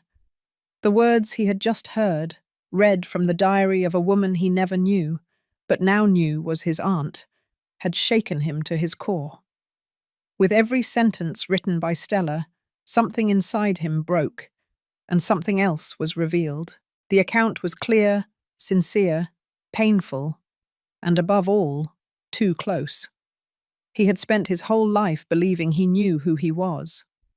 An only child, raised with deprivation, with rigidity, with silences. Now, suddenly he discovered that he had grown up under an incomplete, mutilated story, and that his own mother had been capable of hiding the most important chapter of his origin from him. Emily wasn't speaking. She remained firm, with her arms crossed, looking at Robert as if analyzing him with every breath. He felt her distant, but also familiar. There was something in the way she held his gaze that reminded him of someone, and that's when he understood. Her eyes, he whispered. Carol heard him and frowned. What did you say? Her eyes. Robert looked directly at Emily. They are yours, and the way she crosses her arms, and how she wrinkles her nose when she's annoyed. I hadn't realized it until now. But you look like Mum. Carol lowered her head. Emily maintained her hard expression, but her eyes just barely glistened. Robert stood up. He walked around the shed, pacing. His breathing became more and more agitated, as if the weight of the revelations left no space in his chest. "How old are you?" he suddenly asked Emily. 38? Robert closed his eyes. He did some quick math. The numbers fit. They fit the silences, the absences, the times he heard Stella's name in whispers that stopped when he entered the room. "Once," he began to say, more to himself than to the others, "I was about 8 years old. I was looking for pencils in the old wardrobe, and I found a box. Inside there were photos, clippings, letters." He stopped. Carol watched him with increasing tension. "There was a picture of you, Mum, with a girl with braids, a girl who wasn't me." Emily slowly sat up. "What did you do with that box?" "I took it to you," he replied without looking at her. "I asked you who that girl was. Do you remember?" Carol took a few seconds to answer. "I said she was a cousin." "No," Robert corrected her with a firm voice. "You said, 'She's just a girl from the town that I took care of for a while.'" Carol nodded sadly. "And I put it away again. I hid it." "No," Robert interrupted. "You burned it." Carol squeezed her eyes shut. She hadn't forgotten it. She had only buried the memory. "I got scared. I thought you were going to ask me more questions." "Well, of course I was going to ask more questions. I was 8 years old." Robert raised his voice, but his anger wasn't violent. It was the anger of someone who realizes that what was hidden from him was also a part of his identity. Emily watched him without saying anything. Robert sat down again. He ran his hands over his face. And then, with a calmer voice, he asked, "Who am I? Mum?" Carol took a moment to answer. "You are my son. And Emily?" "She is my niece. But for a time, she was also my daughter." Robert closed his eyes. "And what was I to you then? A shield? An excuse?" "You were my everything," she replied without hesitation. "But I was wrong. I wanted to protect you from a story I thought would hurt you, without realizing that the real damage was hiding it from you." There was a long silence. Emily lowered her gaze. Robert remained still, processing, until he finally broke the silence with a question no one expected. "Why did you never look for her again? After rejecting her, why didn't you try to make amends?" Carol didn't know what to say. "Were you so afraid that she would forgive you?" Those words pierced Carol like a knife. Emily turned her face toward him, surprised. That question wasn't for her, but it touched her all the same. I didn't know if she was still alive. I never heard anything more about Stella. After that day, no one in the town ever mentioned her again. And I convinced myself that the best thing was to move on, as if nothing had happened, as if she hadn't existed." "But she did exist," Emily said. "And so did I." Robert looked at her with more attention, more curiosity, more compassion. "What did you do all this time?" he asked her. "I grew up, I survived, I worked since I was 15. I became a mother before I was a daughter. And I became a woman without answers until I found the diary, and I knew who I was." Robert sighed. "And why did you come back?" "Because I didn't want to die with the same doubts as my mother. Because I deserve to know where I come from. And because, even though I've been broken, I still want to understand." Robert looked into her eyes, and for the first time, he didn't see a stranger. He saw something more. He saw blood. He saw history. He saw family. Carol slowly stood up, tears in her eyes. If you two are ready, I am too.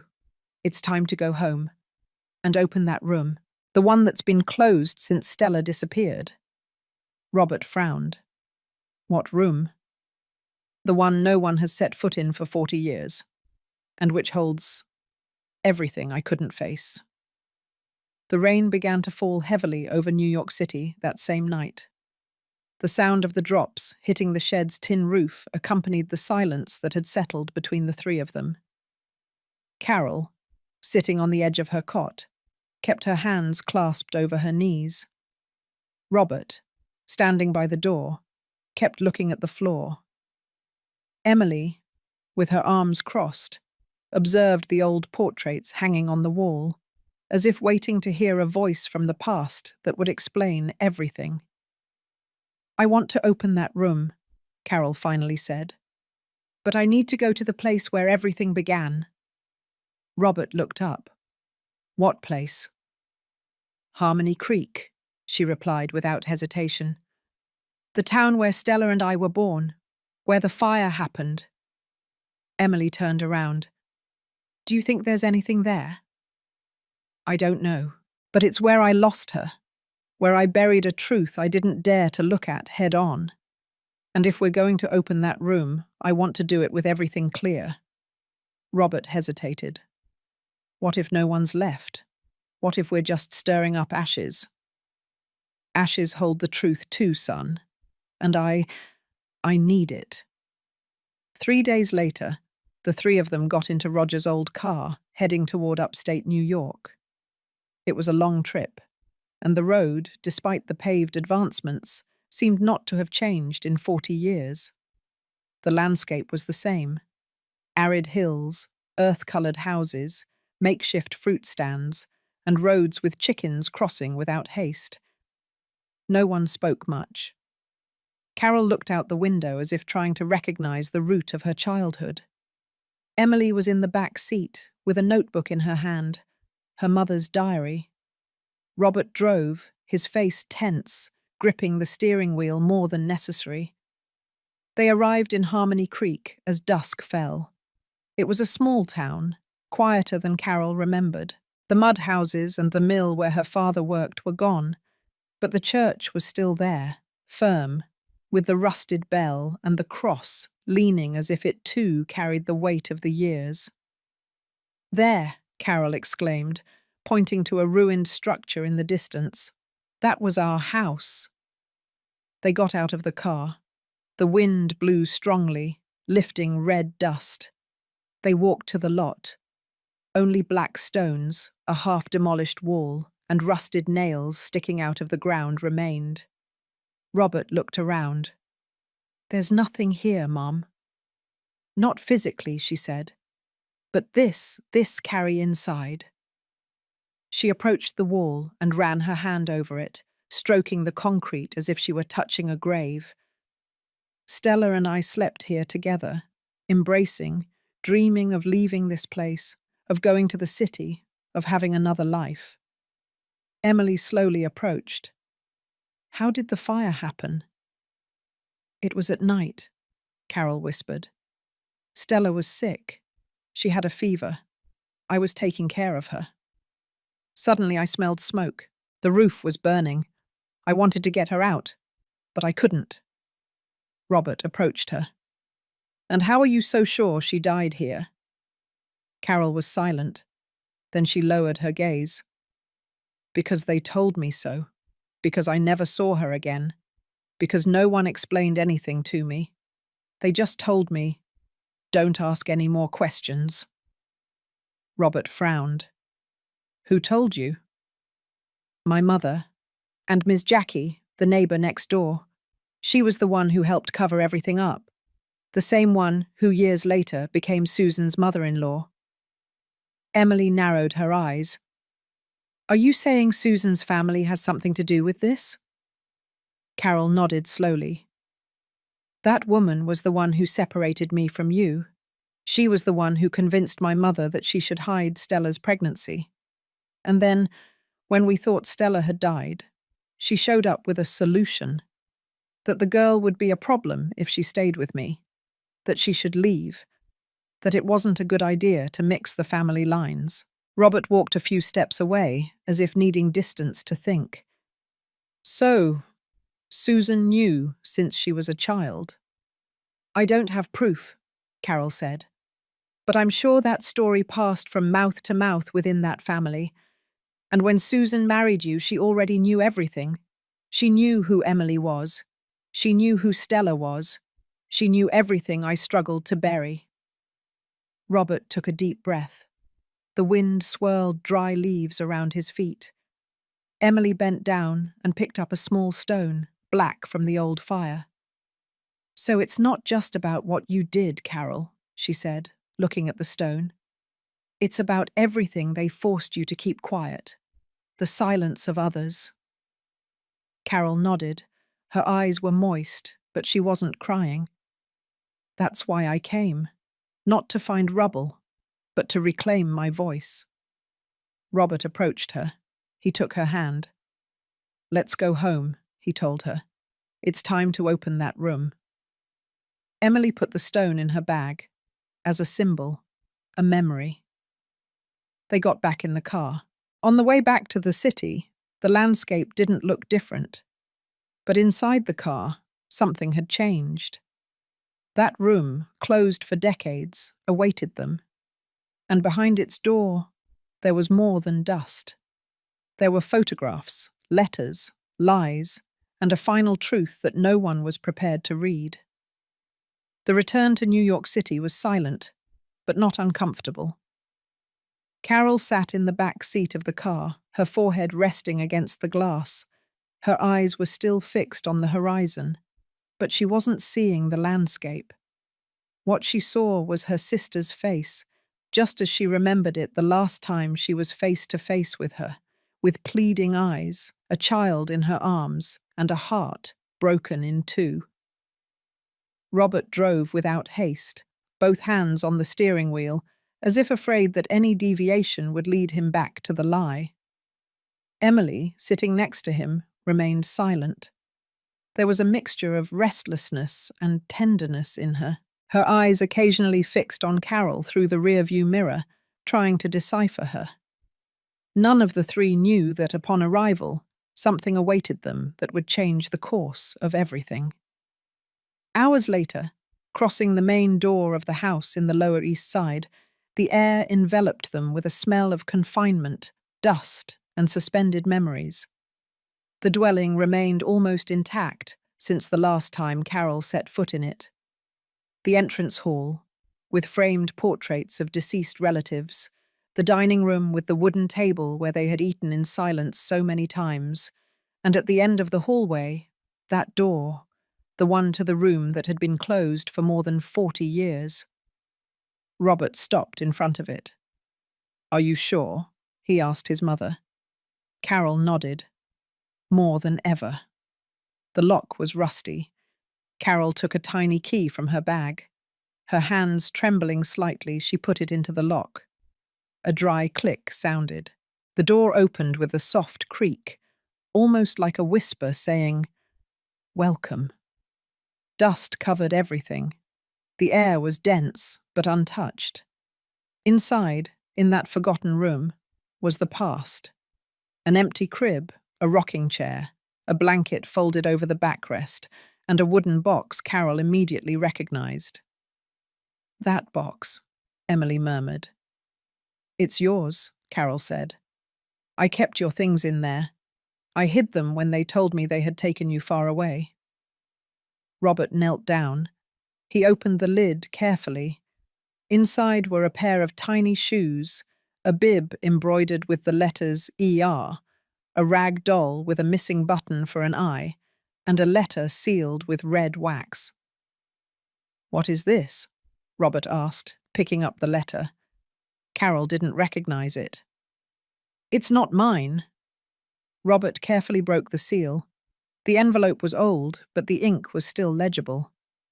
He read aloud, "Carol, if you ever dare to open this room and find this letter, it's because something inside you has awakened. I don't hate you. I never hated you, but it hurt me. Your silence hurt me more than your rejection. I left because I understood there was no place for me in your life.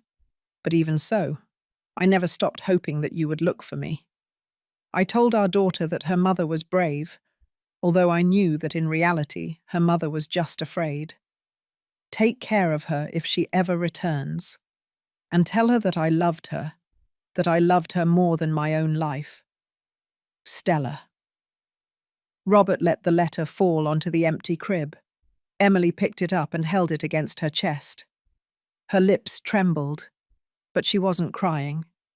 It was as if finally, after a lifetime, someone had answered the deepest question of her soul. My mum did love me, she whispered. Carol approached her and put her hand on her shoulder. Emily didn't pull away. She always loved you, Carol said. I was the one who failed. Robert looked at both of them, and inside him, everything he had once believed was solid was cracking. But something unsettled him. What if Stella didn't die? The two of them looked at him at the same time. What are you saying? Emily asked. That this letter doesn't seem written by someone who knew they were about to die. It seems a provisional goodbye, as if she planned to return. Carol frowned.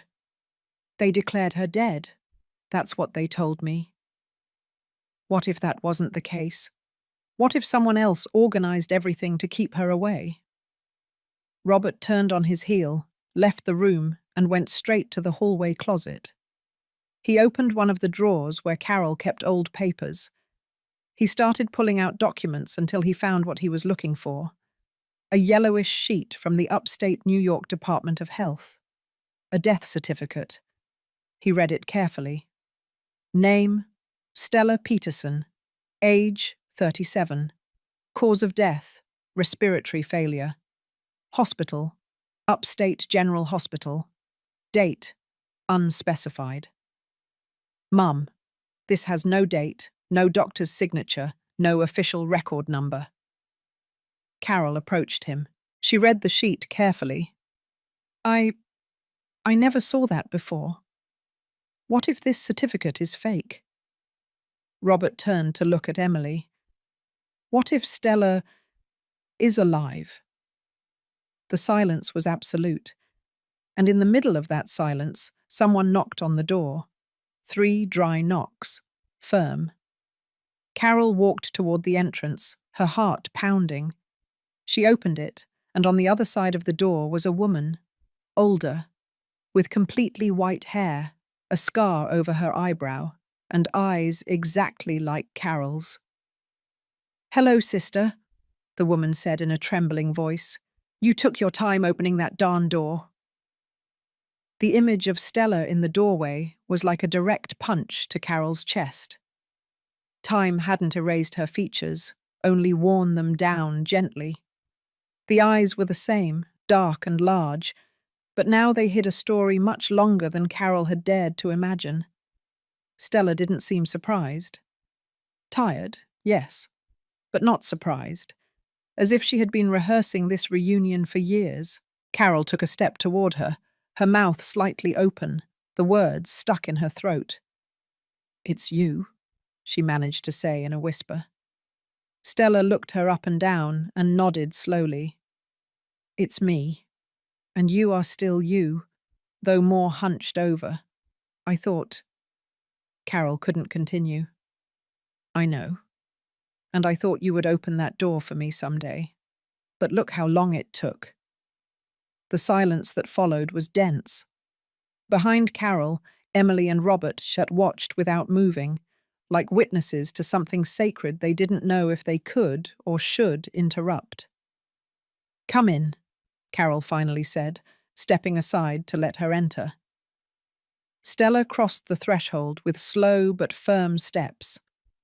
As she set foot inside the house, she paused, looking at every corner as if checking that everything was still in its place.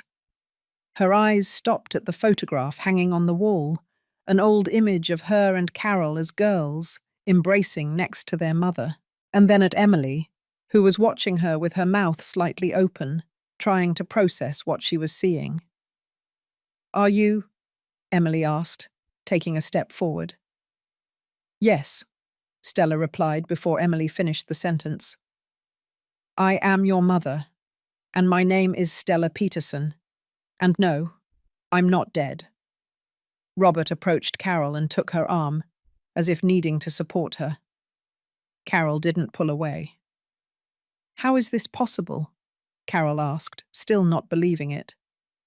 "How did you survive?" Stella looked at her. Her eyes grew colder.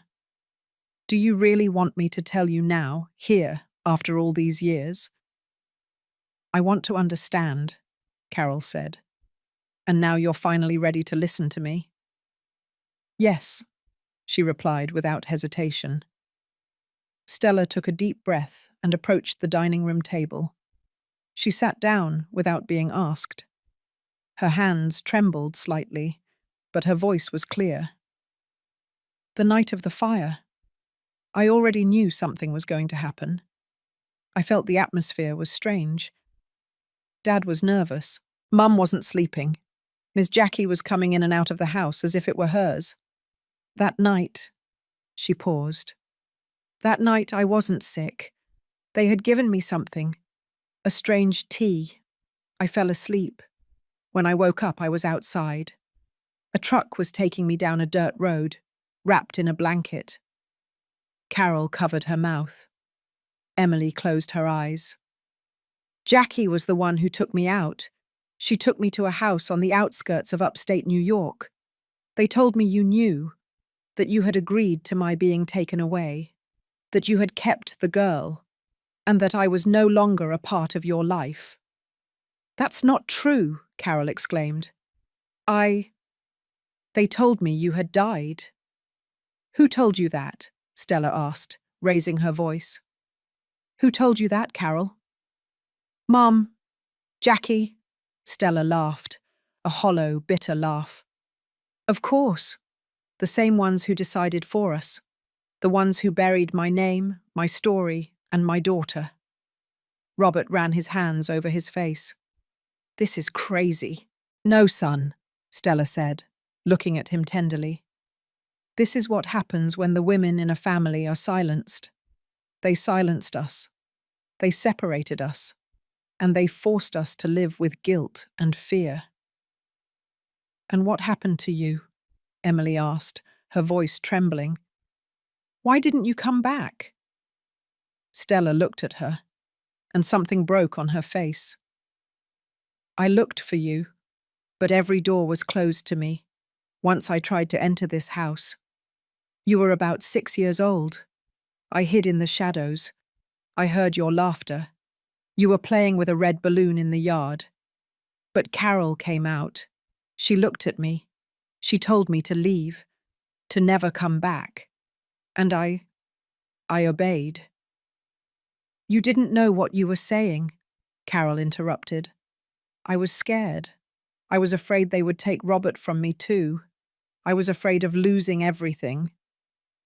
"And what did you do?" Stella replied with a firm voice. "You lost me." Emily took a step back. "And what do you want now?" Stella lowered her gaze. "I only came to see you, my daughter, to know you are well. I didn't come to demand anything. I only needed to close this chapter. Because I'm dying, Emily." Silence filled the room again. Emily put her hand to her mouth. "What did you say?" "I have cancer. Terminal. I only have a few months left. I found out recently. And before I go, the only thing I wished for was to see my girl one last time." Robert lowered his head. Carol fell into the nearest chair. Emily, paralyzed, didn't know what to say. She didn't know whether to cry, run, hug her, or scream everything she had never said. "I understand if you don't love me," Stella said. "If you don't forgive me. If you don't believe me. But I'm here. For you." Emily took a deep breath. She took a step forward. And another. until she was standing in front of her. She raised her hand and stroked her cheek. "I don't hate you, Mum, but I don't know if I love you. I don't know if I can, but thank you for coming back." Stella closed her eyes, holding back tears. "That's enough." Then Robert approached the two of them, and for the first time, he hugged them, together. A reunited mother, a wounded daughter, a brother who was just beginning to understand. And as they hugged, Carol watched them from the corner. She knew time did not forgive. But maybe, just maybe, there was still something left to save. Though she didn't imagine that someone else was watching them from outside. A figure in the shadows, who had followed this reunion in silence, and who would not allow the truth to destroy what she had worked so hard to hide. The darkness had fallen over the house in the Lower East Side, but inside, the light of a truth that not even the night could extinguish still burned. Carol, Stella, Emily, and Robert were still gathered in the living room, sitting without talking, as if each one were fitting new pieces into a puzzle that was finally beginning to reveal the complete picture. No one was in a hurry to leave. No one dared to break that fragile balance. That's when a creak was heard. Robert immediately stood up. He walked toward the main door and looked through the curtain. No one was there. But something didn't feel right. The gate, which was always closed, was barely ajar. "Who else knew we would be here today?" Robert asked, returning to the living room. Stella shook her head. Emily looked at her mother. "Only Roger and Father Eugene. No one else." "And Susan?" Robert asked in a low voice, almost guiltily. Carol took a moment to answer. "I didn't tell her anything, but—" She fell silent. Stella looked at her intently. "But what?" "A few days ago I found a note inside the shed at the cemetery. A threat. It was signed with silence. But the handwriting, although printed, had a very clear intention. It was Susan." Robert ran a hand over his face, frustrated. "She's used to controlling everything, and now she's losing power. That makes her dangerous." "Do you think she came here?" Emily asked. "It wouldn't be the first time," Carol murmured. Robert made a decision. "I'm going to check the yard. I'll be right back." He went out with a flashlight. He walked slowly down the side hallway of the house. The air was cold, thick. The trees in the backyard creaked. When he turned the corner that led to the backyard, he saw it. An envelope, carefully placed on the threshold of the kitchen door. He picked it up cautiously. It had no return address, but his name was written on it by hand. Robert. He went back into the house without saying anything. Everyone looked at him. He opened the envelope. It was a single printed sheet. He read aloud. "Robert. Don't be fooled. Everything you are experiencing is not true. That woman you say is your aunt is playing games with you. You have no idea what really happened. Carol has lied to you your whole life, and now she has convinced this Emily to help her keep what is yours. They are manipulating you. Doesn't it seem strange to you that a Stella appears just when she signed the will in Emily's name? Open your eyes. If you continue to believe them, you will lose everything. Susan." Robert lowered the sheet. His jaw was clenched, his breathing ragged. "I can't believe this," he murmured. "Of course it's from her," Carol said. "She wants to divide us. She always wanted to." "And she is succeeding," Stella added bitterly, "because even now, she still has power over you." Robert looked at her. "Do you think this was planned?" "No, I know it wasn't. But I do believe Susan is capable of anything. If she managed to manipulate you for decades, what won't she do now that she feels cornered?" Emily stood up. "And what if letters aren't enough anymore? What if she decides to do something worse? Like what? Carol asked. I don't know, but I don't want to wait to find out. Robert looked at her intently. He saw a strength in her eyes that he hadn't seen before. It wasn't resentment. It was determination. What do you propose? Go to the lawyer, now. Get the will validated. Get it registered, so it can't be annulled. And if necessary, let's summon Susan. Let her hear it face to face. Carol hesitated. I don't want to provoke her. It's not provoking her, Robert said. It's stopping her. Stella let out a dry laugh from the armchair. And you think a piece of paper is going to stop a woman who spent her whole life destroying things from the shadows? Maybe not, Emily replied. But at least we won't give her the satisfaction of continuing to silence us. Robert nodded. Tomorrow morning we'll go to the notary. The next day, before dawn, Robert went alone to look for Father Eugene.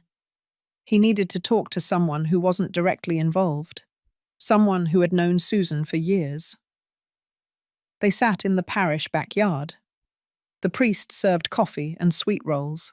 Do you think Susan is capable of destroying evidence? Robert asked, without preamble. Robert, son, the priest replied. You know the answer. I knew Susan when she was a girl. Quiet, intelligent, cold. And when she married you, she changed. But not for the better. She started isolating your mother, controlling your decisions.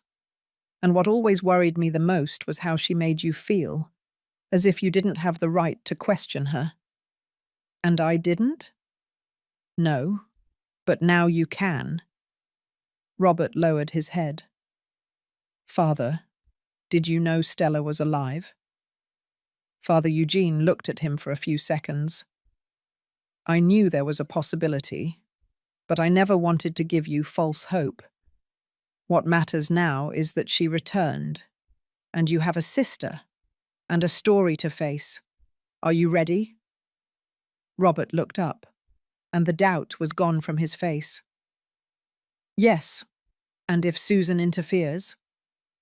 This time I'm not going to keep quiet. What neither of them knew was that a few yards away, hidden behind a garden fence, someone was listening to them. Someone who already had a plan, and who did not intend to let that family, or anyone else, strip her of what she considered hers. Robert returned from the parish with a transformed face. The conversation with Father Eugene had been revealing, but not because of what was said, but because of what he himself was finally able to accept. He had listened for years to the version that was most convenient for him, the comfortable one, the simple one, the one that spared him the effort of questioning. Now he understood how easy it had been for Susan to dominate him, because he himself had conceded everything to her. Upon arriving home, he found Carol asleep in a chair next to Stella. Emily was in the kitchen pouring coffee. Everything seemed calm on the outside, but inside, he was boiling. He entered, approached Emily, and spoke to her with a voice that was barely broken. I need you to come with me to the notary tomorrow. She looked up, surprised. What for? Robert held her gaze firmly. To sign a new document, in your name, legal, protected, that neither Susan nor anyone else can touch. Mum already did it, but now it's my turn. Emily was silent for a few seconds, not because she doubted him, but because she never thought she would hear him say that. Are you sure? For the first time, yes. It's not about assets. It's about justice and also forgiveness. The next morning, Robert woke up early, before the sun. He checked the safe in his bedroom. The house documents were there, the deeds, the insurance policy, even Carol's old will, the first one that she thought Susan had destroyed, but which, in secret, he had hidden when he found it days after his mother was expelled from the house. He hadn't destroyed it. He had saved it, because even though at that moment he didn't have the courage to confront his wife, He didn't have the heart to burn that last will either. He took the document, placed it inside a briefcase, and left. They arrived at the notary office shortly before 9. The same notary who had received Carol was now waiting for them with a sober face, like someone who knows that what is about to be signed is not just a paper, but a moral repair. Robert signed. Emily, still in shock, did too. "As of today," he said, looking at the notary, "I don't want this property to be in my name again. It belongs to her, because it was taken away from her, and because I can no longer keep running away from what we did." On the way back home, Emily didn't say a word. She didn't need to. Robert understood her silence. It was a silence of internal processes, of personal reconciliations, of a broken girl who, for the first time, felt she was being seen not as a mistake of the past, but as a fundamental part of a story. But upon arriving, something wasn't right. The main door was open. Robert ran. He went inside. Carol and Stella were gone. Emily followed him inside. The living room was in disarray. Carol's chair overturned, Stella's cup broken on the floor. "Mom!" Robert shouted. "Aunt?" No one answered. They checked the rooms. Nothing. They went out to the yard. Empty. Emily ran to the backyard. She shouted her mother's name.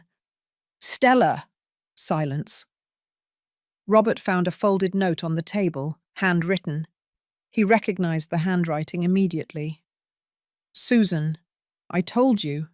If you didn't step aside, the consequences would be yours. Now I have them. And if you want to see them again, leave everything as it is. Don't talk to lawyers. Don't talk to the police. If you do anything, you won't see them again. You chose." Robert froze. Emily snatched the note from him. She read it. Her face hardened. "What are we going to do?" Robert took a deep breath. For the first time, he didn't let fear dominate him. "We are going to confront her, and this time we won't do it alone." He took out his cell phone. He dialed.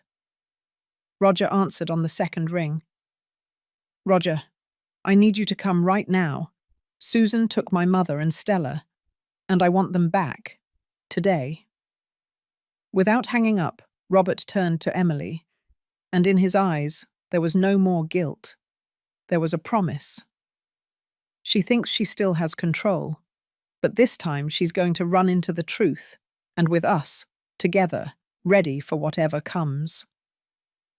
The day dawned grey, as if the sky knew something bad was about to happen. Inside the house in the Lower East Side, the atmosphere was even heavier. Robert was reading the threatening note Susan had left for the 5th time, while Emily organized the notary papers on the table, each one protected in manila envelopes. Roger arrived at 8, as they had agreed. He entered with a hardened face, the same one he wore when he had to intervene in a particularly difficult burial at the cemetery. "Are you sure it was her?" he asked, locking the door. "There's no doubt," Robert replied. "Her handwriting, her style, her poison. And do you know where she might have taken them?" "No," Emily intervened. "And that's the most terrifying thing. Susan is unpredictable. We don't know if she's furious or if she had everything planned." Roger took a small envelope from his jacket. "I made some calls early this morning. An old friend who works at the food market told me he saw Susan last night near a closed store. She was with 2 older women. One looked very weak." Emily took a step forward. "Where exactly?" "On the outskirts of Queens." He said what caught his attention was that they weren't using a car. They arrived by taxi and then went into an old warehouse that was once a lumber yard. Robert grabbed the keys. "Let's go." But before leaving, Emily noticed something. "Wait, what if it's a trap?" Robert looked at her with contained anger. I'd rather fall into a trap than stay here with my arms crossed. They arrived at the address in 40 minutes. It was a half-abandoned industrial area, with graffiti-covered walls and structures corroded by dampness and time. The warehouse was at the end of a dead-end alley, closed with a rusty metal gate. Robert got out of the car cautiously, followed by Roger and Emily. No one spoke. No one breathed too much. They knocked. Silence. They knocked again. Nothing. Robert walked around the gate and found a half-open wooden board. They went in through there. The darkness inside was almost total, but the rays of light coming through the holes in the ceiling illuminated a scene none of them would ever forget. In the center of the warehouse, on top of some old sacks, lay Carol. She was stretched out, her head resting on a dirty blanket, her lips pale, her face dehydrated, her eyes closed. "Mom!" Robert shouted, running toward her. Carol opened her eyes with difficulty. "Robert," she whispered, "you took too long." "Where is Stella?" Emily asked with an urgent voice. "I don't know," Carol murmured. "They separated us yesterday afternoon. Susan left me here. She said one was enough, that she would take Stella somewhere else, that Stella owed her more." Robert held her. "We're going to get you out of here." "No," Carol said, shaking her head. "Don't move me. I'm not well." Roger took a bottle of water from his backpack and gave it to Emily. Carol took a sip and then closed her eyes, exhausted. "Listen to me well, Mum," Robert said, kneeling beside her. "You're not going to die here. I'm not going to lose you again." "Robert." She raised a trembling hand and placed it on his face. "I'm glad you're here." Emily sat on the other side. She took her other hand. "What did she do to you, Mum? Did she hit you?" Carol shook her head. "No. She just left me. She locked me in. She said she wanted to see me fading, slow, weak. She said she wanted you to understand what it's like to live without a mother, by choice." Robert clenched his fists. "Damn it!" "Don't hate her," Carol whispered.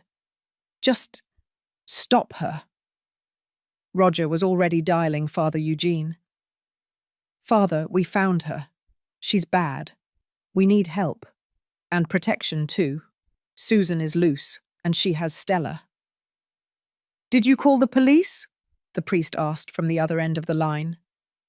"Not yet. We don't know if she has anyone else involved. I'll wait for you at the parish. It's safe there. Come as soon as you can." Robert and Roger lifted Carol carefully. Emily covered her back with a blanket. They walked to the car in silence. Every step Carol took was an eternity. Her body was fading, but her soul remained firm. "Where do you think Stella is?" Emily asked as they placed Carol in the back seat. Robert didn't reply. He only thought of one thing. Susan had crossed the line. And now revenge was no longer an option. It was justice. And this time, he wasn't going to tremble when facing her. Because Susan hadn't just taken his mother once. She was about to do it for a second time. And he wouldn't allow that. The ride to the parish was fast but tense. Robert drove with firm hands on the wheel, looking at the road with a mixture of anger, anxiety, and fear. Emily was in the back seat, hugging her mother's body, who could barely stay awake. Carol's skin was icy, her lips cracked, and her expression lifeless, as if her soul was already walking closer to goodbye than to reunion. Roger, in the passenger seat, incessantly called Stella's cell phone. Call after call went straight to voicemail. It was as if the whole world had decided to be silent at the most urgent moment of all. When they arrived at the parish, Father Eugene was waiting for them at the entrance with a blanket and a lamp in hand. He didn't say anything. He just looked at them with reddened eyes and guided Robert to an empty room at the back of the church, where missionaries usually stayed. "She'll be fine here for now," the priest said, as he spread some blankets on the makeshift bed. Emily helped lay Carol down. Robert adjusted a pillow under her head. She opened her eyes with effort. "Where am I?" "With us," Emily replied, taking her hand. "You're safe, Mum." Carol tried to speak, but could only move her lips without sound. "Shh, don't talk," Robert whispered. "Rest. The doctor will be here soon." Roger went out to look for help. The priest stayed quietly to one side. "Do you know where Stella might be?" Robert asked. The priest shook his head. "No, but I have an idea who might know." Meanwhile, in a still unknown place, Stella slowly opened her eyes. She was lying on a thin mattress on the floor, her wrists tied with a thick rope. The room was small, without windows. There was a single light bulb hanging from the ceiling, flickering occasionally. In front of her, sitting on a plastic chair, was Susan. "How did you sleep, little sister?" she said, with a calm voice that hid poison. Stella didn't reply. She just looked at her with contempt. "You look older than I remember," Susan added with a twisted smile. "Although, of course, it's not like you've had time to take care of yourself between all the abandonment, right?" "What do you want from me?" Stella asked hoarsely. Susan shrugged. "Nothing. Just to remind you that you were always a nuisance. First to your mother, then to your sister, and now to me." Stella spat on the floor. "You took my daughter from me." Susan stood up, approached slowly, and crouched down to her level. "You lost her. Because you were weak. Because you ran away. Because you believed that by having a child out of wedlock you still had value. Life is for strong women, Stella. The ones who know how to destroy what threatens them. Like me." Stella smiled, though her body was shaking. "And yet you lost. Because Emily loves me. Because Robert left you. Because Carol, despite your years of venom, is alive. And you, Susan, are alone." Susan slapped her, not hard, but precisely. "Watch that mouth," she whispered. "Because if there's one thing I have plenty of, it's time. And if you provoke me, my hand won't tremble." Stella didn't speak again. She closed her eyes and focused on breathing. She knew everything depended on how much she could resist, how much time she could buy. Because something inside her told her her daughter was already looking for her. Back at the parish, Carol slept deeply. The doctor had stabilized her with an IV and left instructions for the priest not to move her for now. Robert, sitting next to the altar, couldn't stop looking at the cross. He had never been a man of faith. As a child, he went to Mass out of obligation, but now he found himself kneeling, with his eyes closed, whispering poorly memorized prayers, not out of devotion, but out of desperation. Emily watched him from a distance. She didn't want to interrupt him. She respected him. He, too, had lost something. Not his mother, not yet, but an entire life based on lies. "How are you?" she asked him when he stood up. Robert shrugged, afraid. "I'm scared too, but also angry, just like me." They looked at each other, no longer as strangers, no longer as half-siblings, but as survivors of a story they didn't ask for, but were determined to finish. "We'll find her," he said. "Yes," Emily replied, "but this time we're not going to wait for Susan to make another mistake. We're going to get ahead of her." Robert raised an eyebrow. "Do you have a plan?" "Not exactly," she admitted. "But I know where we can start. Susan always leaves something in her plans. A crack. She thinks she's so superior that she makes the same mistake over and over. She underestimates others. And what is that crack? I was raised by a woman like her. I learned to read her language, to detect her pattern, and there's someone who might be on her side without knowing it. Robert understood. Her family? Emily nodded. Miss Jackie, her mother. I'll bet anything she knows more than she's said. Robert frowned. She helped us hide everything about Stella. It's likely she's covering for her again. Then let's go to her, Emily said. And if she doesn't want to talk, we'll give her a reason to. Robert nodded.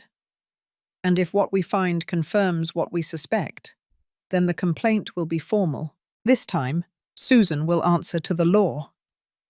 Emily extended her hand. Robert took it without hesitation. And as they left the parish, unknowingly, in a corner of the chapel hidden behind a column, a figure watched them. It wasn't Susan. It was someone who knew too much and was about to provide the missing piece of the puzzle, although not out of kindness, but out of guilt. The air inside the parish grew thicker as the day progressed. Outside, the city continued its usual routine, but within the church walls, time seemed to stand still. The room where Carol rested was barely illuminated by the golden light entering through a high window. Emily did not leave her side. Robert paced up and down the hallway, holding his cell phone, as if waiting for it to ring at any moment with news of Stella. Father Eugene entered silently with a white envelope in his hand. "This was delivered to me a few minutes ago," he said. "The person who brought it didn't give a name. They just asked me to give it to you, Robert." Robert took the envelope. It was sealed. He recognized the handwriting immediately. It was Carol's. "How?" Emily asked. "When did she write that?" "Last night, before she fell asleep," the priest replied. "She asked me to keep it, and only to give it to you if she—" He couldn't finish his sentence. Robert stood still. He walked to an empty bench. He carefully opened the envelope. Inside was a single handwritten sheet, with shaky but clear writing. He began to read aloud, while Emily and Father Eugene sat close by, in silence. "Robert, if you are reading this, it's because I couldn't tell you in my own words what I wanted to shout for so many years. You were not raised in a lie. You were raised in silence. When Emily was born, I had already lost everything. Your father had abandoned me. Stella had been expelled. Our mother had chosen her reputation over her blood. And I, with a child in my arms, made a decision to keep quiet. To keep quiet so you could have a simpler life. To keep quiet so you wouldn't be judged. To keep quiet to protect you. But silence rots us inside, son. And mine rotted my soul. Emily was not just my niece. She was my daughter, too. I cared for her. I hugged her. I watched her take her first steps. I took her to the doctor. I tucked her in at night until she was taken from me. They told me it was for the best, that I couldn't handle two, and as a good woman raised in obedience, I obeyed. Since then, every time you smiled, I remembered her smile. Every time you cried, I remembered how she cried. You don't know how hard it was to raise you, loving you so much, and at the same time with a guilt that wouldn't let me sleep. Robert, forgive me. Not just for what I did, but for everything I didn't have the courage to do. If you are reading this, it's because now you know the truth. I love you. And if you ever decide to forgive me, promise me one thing, that you won't repeat history. Don't silence what needs to be said. Don't abandon someone who needs to be embraced. Don't betray your own blood, because time does not forgive. Your mother, Carol." Robert finished reading, his voice breaking. He rested his elbows on his knees and covered his face. Emily approached him. She didn't touch him. It wasn't necessary. The silence between the two said it all. It's the first time she's ever told me she loves me, Robert murmured, without lifting his head. And she did it when you needed to hear it most, Emily said. Father Eugene stood up. Carol is still alive, but her body is at its limit. Her soul is at peace. What she needed to say, she said. What she needed to heal has begun to open. Now it's up to you that this peace is not lost with the days. Robert nodded. And what if we can't find Stella in time? You will find her, the priest replied with faith, because truths that burn do not disappear. They only hide, and this one is already coming to light. Robert stood up. He put the letter in the inner pocket of his jacket. He went to the room where Carol was sleeping. He entered alone. He approached her. He stroked her hair. He didn't know if she could hear him. He didn't know if she was conscious, but he said it anyway. I forgive you, Mum. And then, as if the universe had been waiting for those words, Carol's eyelids moved, slowly. She opened her eyes. Robert, she murmured. I'm here, Mum. I'm here. She looked at him. She smiled faintly. Do you know everything now? Robert nodded. Yes. And Emily? She knows too. Carol turned her face slightly. Emily was already entering. Mum, she said, holding back tears. We are together. Finally. Carol extended her hand toward the two of them. Robert took one, Emily the other. Forgiven, she said. Not as mother, daughter, and brother, but as a reconstructed family, one that no longer needed more words, only time and faith. But while the embrace held them, outside in the parish alley, a figure watched from the shadows. It wasn't coincidence. It wasn't chance. It was the beginning of the final betrayal, and no one was prepared for what was about to happen. Outside, the afternoon was slowly setting, as if the sun itself refused to leave before seeing how that story ended. Inside the parish, the silence was not empty. It was a pause charged with emotion, with goodbye, with a closure that felt as inevitable as it was necessary. Carol was still lying on the makeshift cot, her face pale but peaceful. Her eyes, dimmed for days, now shone with a clarity that only those who no longer fear anything possess. Robert and Emily remained by her side, holding her hands as if with that they could keep her a little longer. There were no more words to say. Everything had already been said, or almost everything. Father Eugene entered at that moment, with a small notebook in his hand. He approached slowly and leaned toward Carol. Do you want me to read it now? She nodded very slowly. Robert looked at him, confused. Read what? Eugene took a deep breath. He stood next to the head of the bed and opened the notebook to a page marked with a red ribbon. Your mother dictated this to me 3 nights ago. She said she couldn't leave without making it clear. In front of you. Robert swallowed. Emily moved closer. Eugene began to read. Robert, son, if you are here, it's because you chose to stay. Not out of guilt, not out of obligation, but because something in your heart told you it was worth looking back.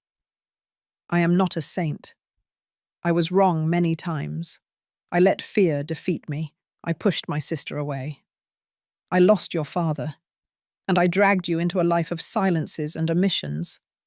But if I did one thing right, it was not stopping loving you, even if I hurt you.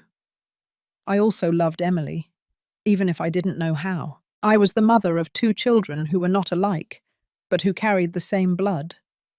Yours, who called me Mum with pride, and hers, who looked at me like a stranger.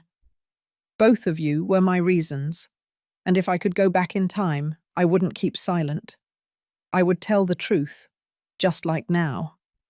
And if anyone ever asks you who Carol Peterson was, I want you to say that she was a broken woman who still tried to love with the pieces she had left. The priest closed the notebook. Robert's eyes were filled with tears. Emily was breathing deeply, as if she didn't want to cry but couldn't help it. Carol, with difficulty, raised her hand. Robert. He bent down next to her. I'm here, Mum. She stroked his face weakly. Promise me you will never again close the door on someone who needs you. Robert nodded, his lips trembling. I promise.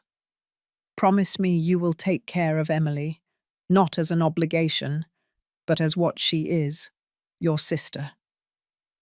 I will. Always. Carol smiled. And promise me you won't allow this to happen again, that no one else lives in fear of telling the truth. Robert took her hand. I swear it to you. She closed her eyes, tired, but still conscious. Emily leaned in and kissed her on the forehead. Thank you, she said in a low voice. For trying, for breaking yourself for love. Carol didn't respond, but her lips curled slightly into a smile. Father Eugene blessed the room. Then he stepped away. Outside, the figure who had been watching them from the shadows for the past few days finally approached. It was Jackie, Susan's mother. She entered slowly, her head bowed, without anyone inviting her.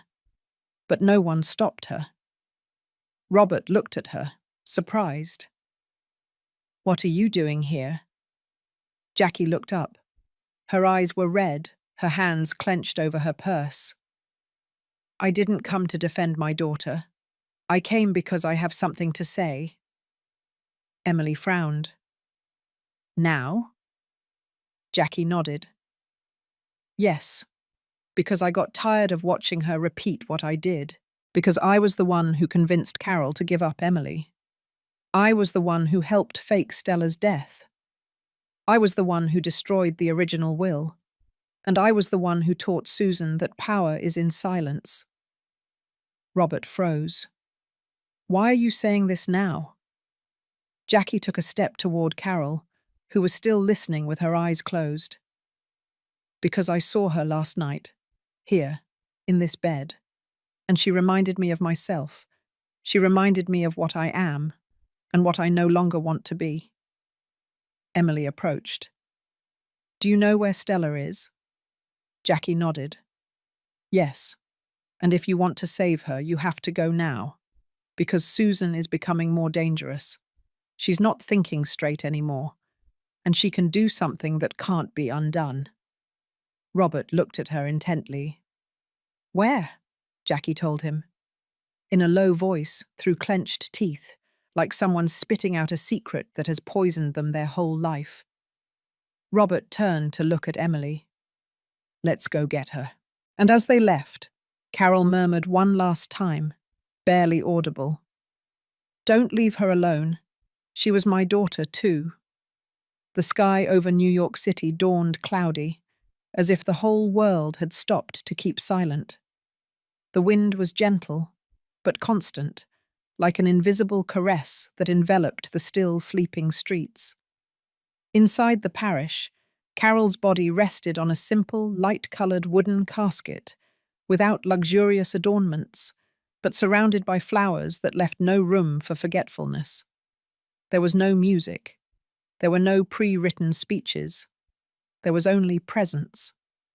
People arrived with slow steps, some with surprised faces, others with tears even before crossing the door. Neighbours from the Lower East Side. Women Carol had helped in her youth without anyone knowing. Men who once received a hot soup from her during hard times. Single mothers who watched her raise Robert with more determination than resources. And everyone knew. Everyone knew that the woman sleeping in the casket was not just a mother who aged in silence, but a warrior who had loved awkwardly, with fear, but also with her whole soul. Robert stood firm beside the casket, dressed in black, his face pale and his eyes sunken. By his side, Emily. She wore a dark blue shawl that had belonged to Carol. In her hands, she held a small wooden box that she hadn't wanted to open since the night before. Stella, still weak but standing, occupied the first pew on the left side. Father Eugene presided over the ceremony, but he didn't give a sermon. He spoke like a man who had accompanied the human pain of a family for more than 3 generations. "Today we are not just burying a body," he said softly. "Today we are saying goodbye to the story of a woman who fought as best she could against what the world imposed on her. Carol was not perfect. She didn't always know what to do, but she never stopped trying. And that, in these times, is an act of faith." When he finished his words, everyone observed a minute of silence, a silence that seemed eternal. It was then that Emily stood up, walked to the casket, and placed the small wooden box on top. She slowly opened it. Inside were 3 objects: a portrait of Stella and Carol as girls, a broken rag doll, the same one Emily once held when she couldn't yet speak, and a letter. "This letter," Emily said, her voice trembling, "I found among the things Mum left hidden in the room that remained closed for more than 40 years. It is addressed to both of us, to me and to her." Robert lowered his head. Stella began to cry in silence. Emily opened the paper and read, "To my daughters, because even though one called me Mum and the other never dared to do so, I loved you both with the same fear, with the same clumsiness, with the same hope. Forgive me for everything I didn't say. Forgive me for everything I hid. If this letter reaches your hands, it is because time gave me one last chance to tell you that I never wanted to hurt you. That if I pushed you away, it was because I didn't know how to hold you without breaking myself. That if you ever saw me defeated, it was only because I had no more strength, but never no more love. You are the only good thing I did in this life. Don't remember me for what I failed at, but for what I resisted." Emily folded the letter with trembling hands. She placed it on Carol's chest inside the casket. "Rest in peace, Mum," she whispered. "You don't have to carry anything anymore." Robert put an arm around her. Stella stood up and approached. Between the 3 of them, they closed the casket. Then they carried it together, accompanied by Roger, Father Eugene, and a couple of men from the neighborhood. They walked in procession to Greenwood Cemetery, the same place where Carol had been abandoned, the same place where she had been forgotten, and where she was now finally recognized. In front of the freshly dug grave, Robert took a deep breath. "I didn't know how to protect you, Mum. I didn't know how to understand you, but I promised to honor you." Emily left a final offering on the headstone, the restored portrait of Carol and Stella, an enlarged and framed copy, where both girls smiled, unaware of the storm that awaited them. "A different story begins here," Emily said, "one that we won't write with fear." Stella closed her eyes. "Thank you, sister." The 3 of them stayed there a little longer, without haste, their souls at peace, because the cycle had finally closed. And in the midst of the pain, something new had been born, something that neither time, nor abandonment, nor silence could destroy: true love. But when everything seemed to be over, Robert received a call. The number was unknown. He answered. On the other end, a male voice, trembling. "Is this Robert Peterson?" "Yes, it is. Who is speaking?" "I'm a nurse. I work at a private clinic, and a woman was just dropped off here. She didn't give her name, but she asked us to call you. She said you—" "I'm her son." "What woman? Who?" The nurse replied cautiously. "She said her name was Susan. And she's very serious. It looks like she tried to take her own life." Robert was silent for a few seconds, holding the phone against his ear. The nurse's voice still echoed in his head. Susan tried to take her life. He didn't know if it was sadness, anger, or compassion what he felt. He only knew that, even though she was the last person he ever thought he'd see again, he couldn't ignore that call. Emily, still in front of Carol's grave, looked at him without speaking. Robert slowly lowered the phone. "It's Susan," he said, his voice tense. "She's alive, but very critical." Emily didn't respond immediately. She just lowered her gaze, breathing deeply, as if a part of her refused to open a new chapter just as another had closed. "Where is she?" "In a private clinic, near downtown. It seems someone dropped her off there, and she asked them to call me." "And what are you going to do?" Robert hesitated. "I'm going to go. Not for her, but for what's left of me. I need to finish all of this, what connects me to her shadow." 3 hours later, Robert walked down the white hallway of a small, quiet clinic. Every step echoed, as if the place itself refused to hide the emptiness. A nurse guided him to a room at the end of the hall. Susan was connected to an IV, her eyes closed, and her skin greyish. A nurse monitored the machines in silence. Seeing him enter, she discreetly left.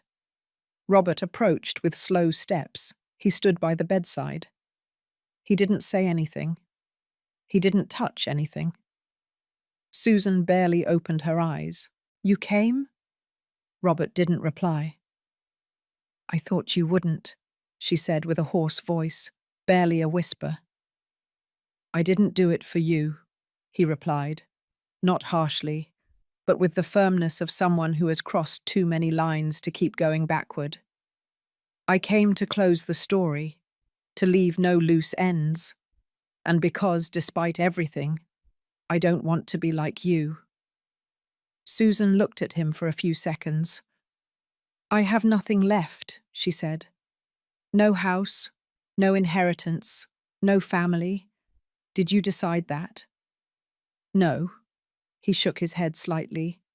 "You decided it. Carol, you, Emily, you took what was mine." Robert leaned in slightly. "It was never yours. You lived a lie, Susan, and you dragged everyone with you. But it's over now. Mum is gone with peace. Emily rebuilt her story, and I no longer belong to you." Susan closed her eyes, defeated. "You're going to leave me alone." Robert took a deep breath. "I'm going to do what you never did. I'm not going to abandon you, but I'm not going to forgive you easily either. You're going to live. You're going to face the consequences. And if you ever truly want to redeem yourself, it won't be with tears. It will be with truth." Susan said nothing more. Robert left the room without looking back. 2 weeks later, Emily met with the notary at the house in the Lower East Side. They had decided, by mutual agreement, to officially renounce the inheritance. Emily signed the document in front of Robert, Father Eugene, Roger, and some neighbours Carol had helped throughout her life. The notary looked up. "So is it clear that you, Emily Peterson Gonzalez, the rightful heir, renounce the property?" Emily nodded. "Yes, I don't want the house. I want what it represents." Robert frowned. "And what does it represent?" Emily stood up, took the envelope with the deeds, and handed it to Father Eugene. "I want this place to become a home for elderly women who have nowhere to go. Women like Carol, women like Stella, forgotten women." Father Eugene looked at her with emotion in his eyes. "Are you sure?" "More than ever.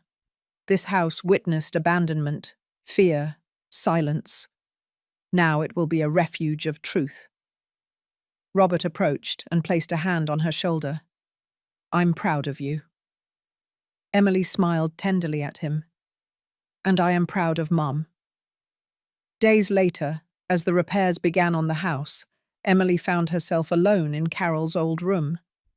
The room was no longer dark or sad. The windows were open. Light entered without fear. On the desk was a photo. Carol with Robert and Emily, taken a few weeks before her departure. Everyone smiling. Carol in the center, as it should be. Emily took it, wiped it with a handkerchief, and placed it on the shelf next to a vase of fresh flowers. "This place will be your legacy, Mum," she whispered. "No one will be left behind here." And as she spoke, a woman knocked on the door. She was tall, thin, with grey hair and a worn suitcase. "Is this where you help women who are alone?" she asked with a trembling voice. Emily smiled. "Yes, it is. Come in. Welcome home." The woman entered with slow steps, and Emily closed the door behind her. Because the cycle that began with abandonment was now closing with dignity. But there was still something left to do. Robert looked at a folder on his desk. Inside were all the proofs of Susan's crimes, the forgeries, the threats, the recorded confession, the altered documents. And he had a decision to make, a final one, because forgiveness can heal, but justice must speak. 1 week after Carol's funeral, the Lower East Side neighborhood was no longer the same. Not because its streets had changed or its facades looked different, but because something invisible had been removed. The weight of years of silence, of unnamed injustices, of truths hidden under layers of what was right and what was unspoken. Robert walked alone on the sidewalk where, as a child, he played marbles with other neighbors. Every step brought back a memory. His mother waiting for him at the gate, calling him in for dinner. Her voice, soft but firm. Her hands, always busy. Her gaze, always more tired than she let on. Now he understood everything. That day, he wore a white shirt and grey pants. Nothing ostentatious. Only what was necessary to face what he had decided to do. He carried a folder with legal papers, photographs, letters, will documents, and certified copies of everything that had happened. It wasn't just a presentation. It was an act of public justice. He had summoned the neighbors, old and new, to a meeting in the community hall. It wasn't common for someone to call a neighborhood assembly without being a politician or a delegate. But everyone came, because everyone knew who Carol Peterson had been. And everyone, in some way, owed her something. When he entered, there were more than 30 people waiting for him. Some looked at him with curiosity, others with respect, a couple with lingering resentment. But no one left. Robert stood in front of the makeshift microphone on the wooden platform. He swallowed, took a deep breath, and spoke. "Good morning. Thank you for coming. I didn't come to talk about politics, or money, or inheritance. I came to talk about a woman who was a mother, a sister, a neighbor, and who for many years was forgotten even by those who should have loved her most." Some shifted uncomfortably in their seats. My mother, Carol Peterson, was a woman many saw pass by, but few knew how to truly see. She raised her son alone. She raised me, and for decades, she lived with a burden that she wasn't supposed to carry alone.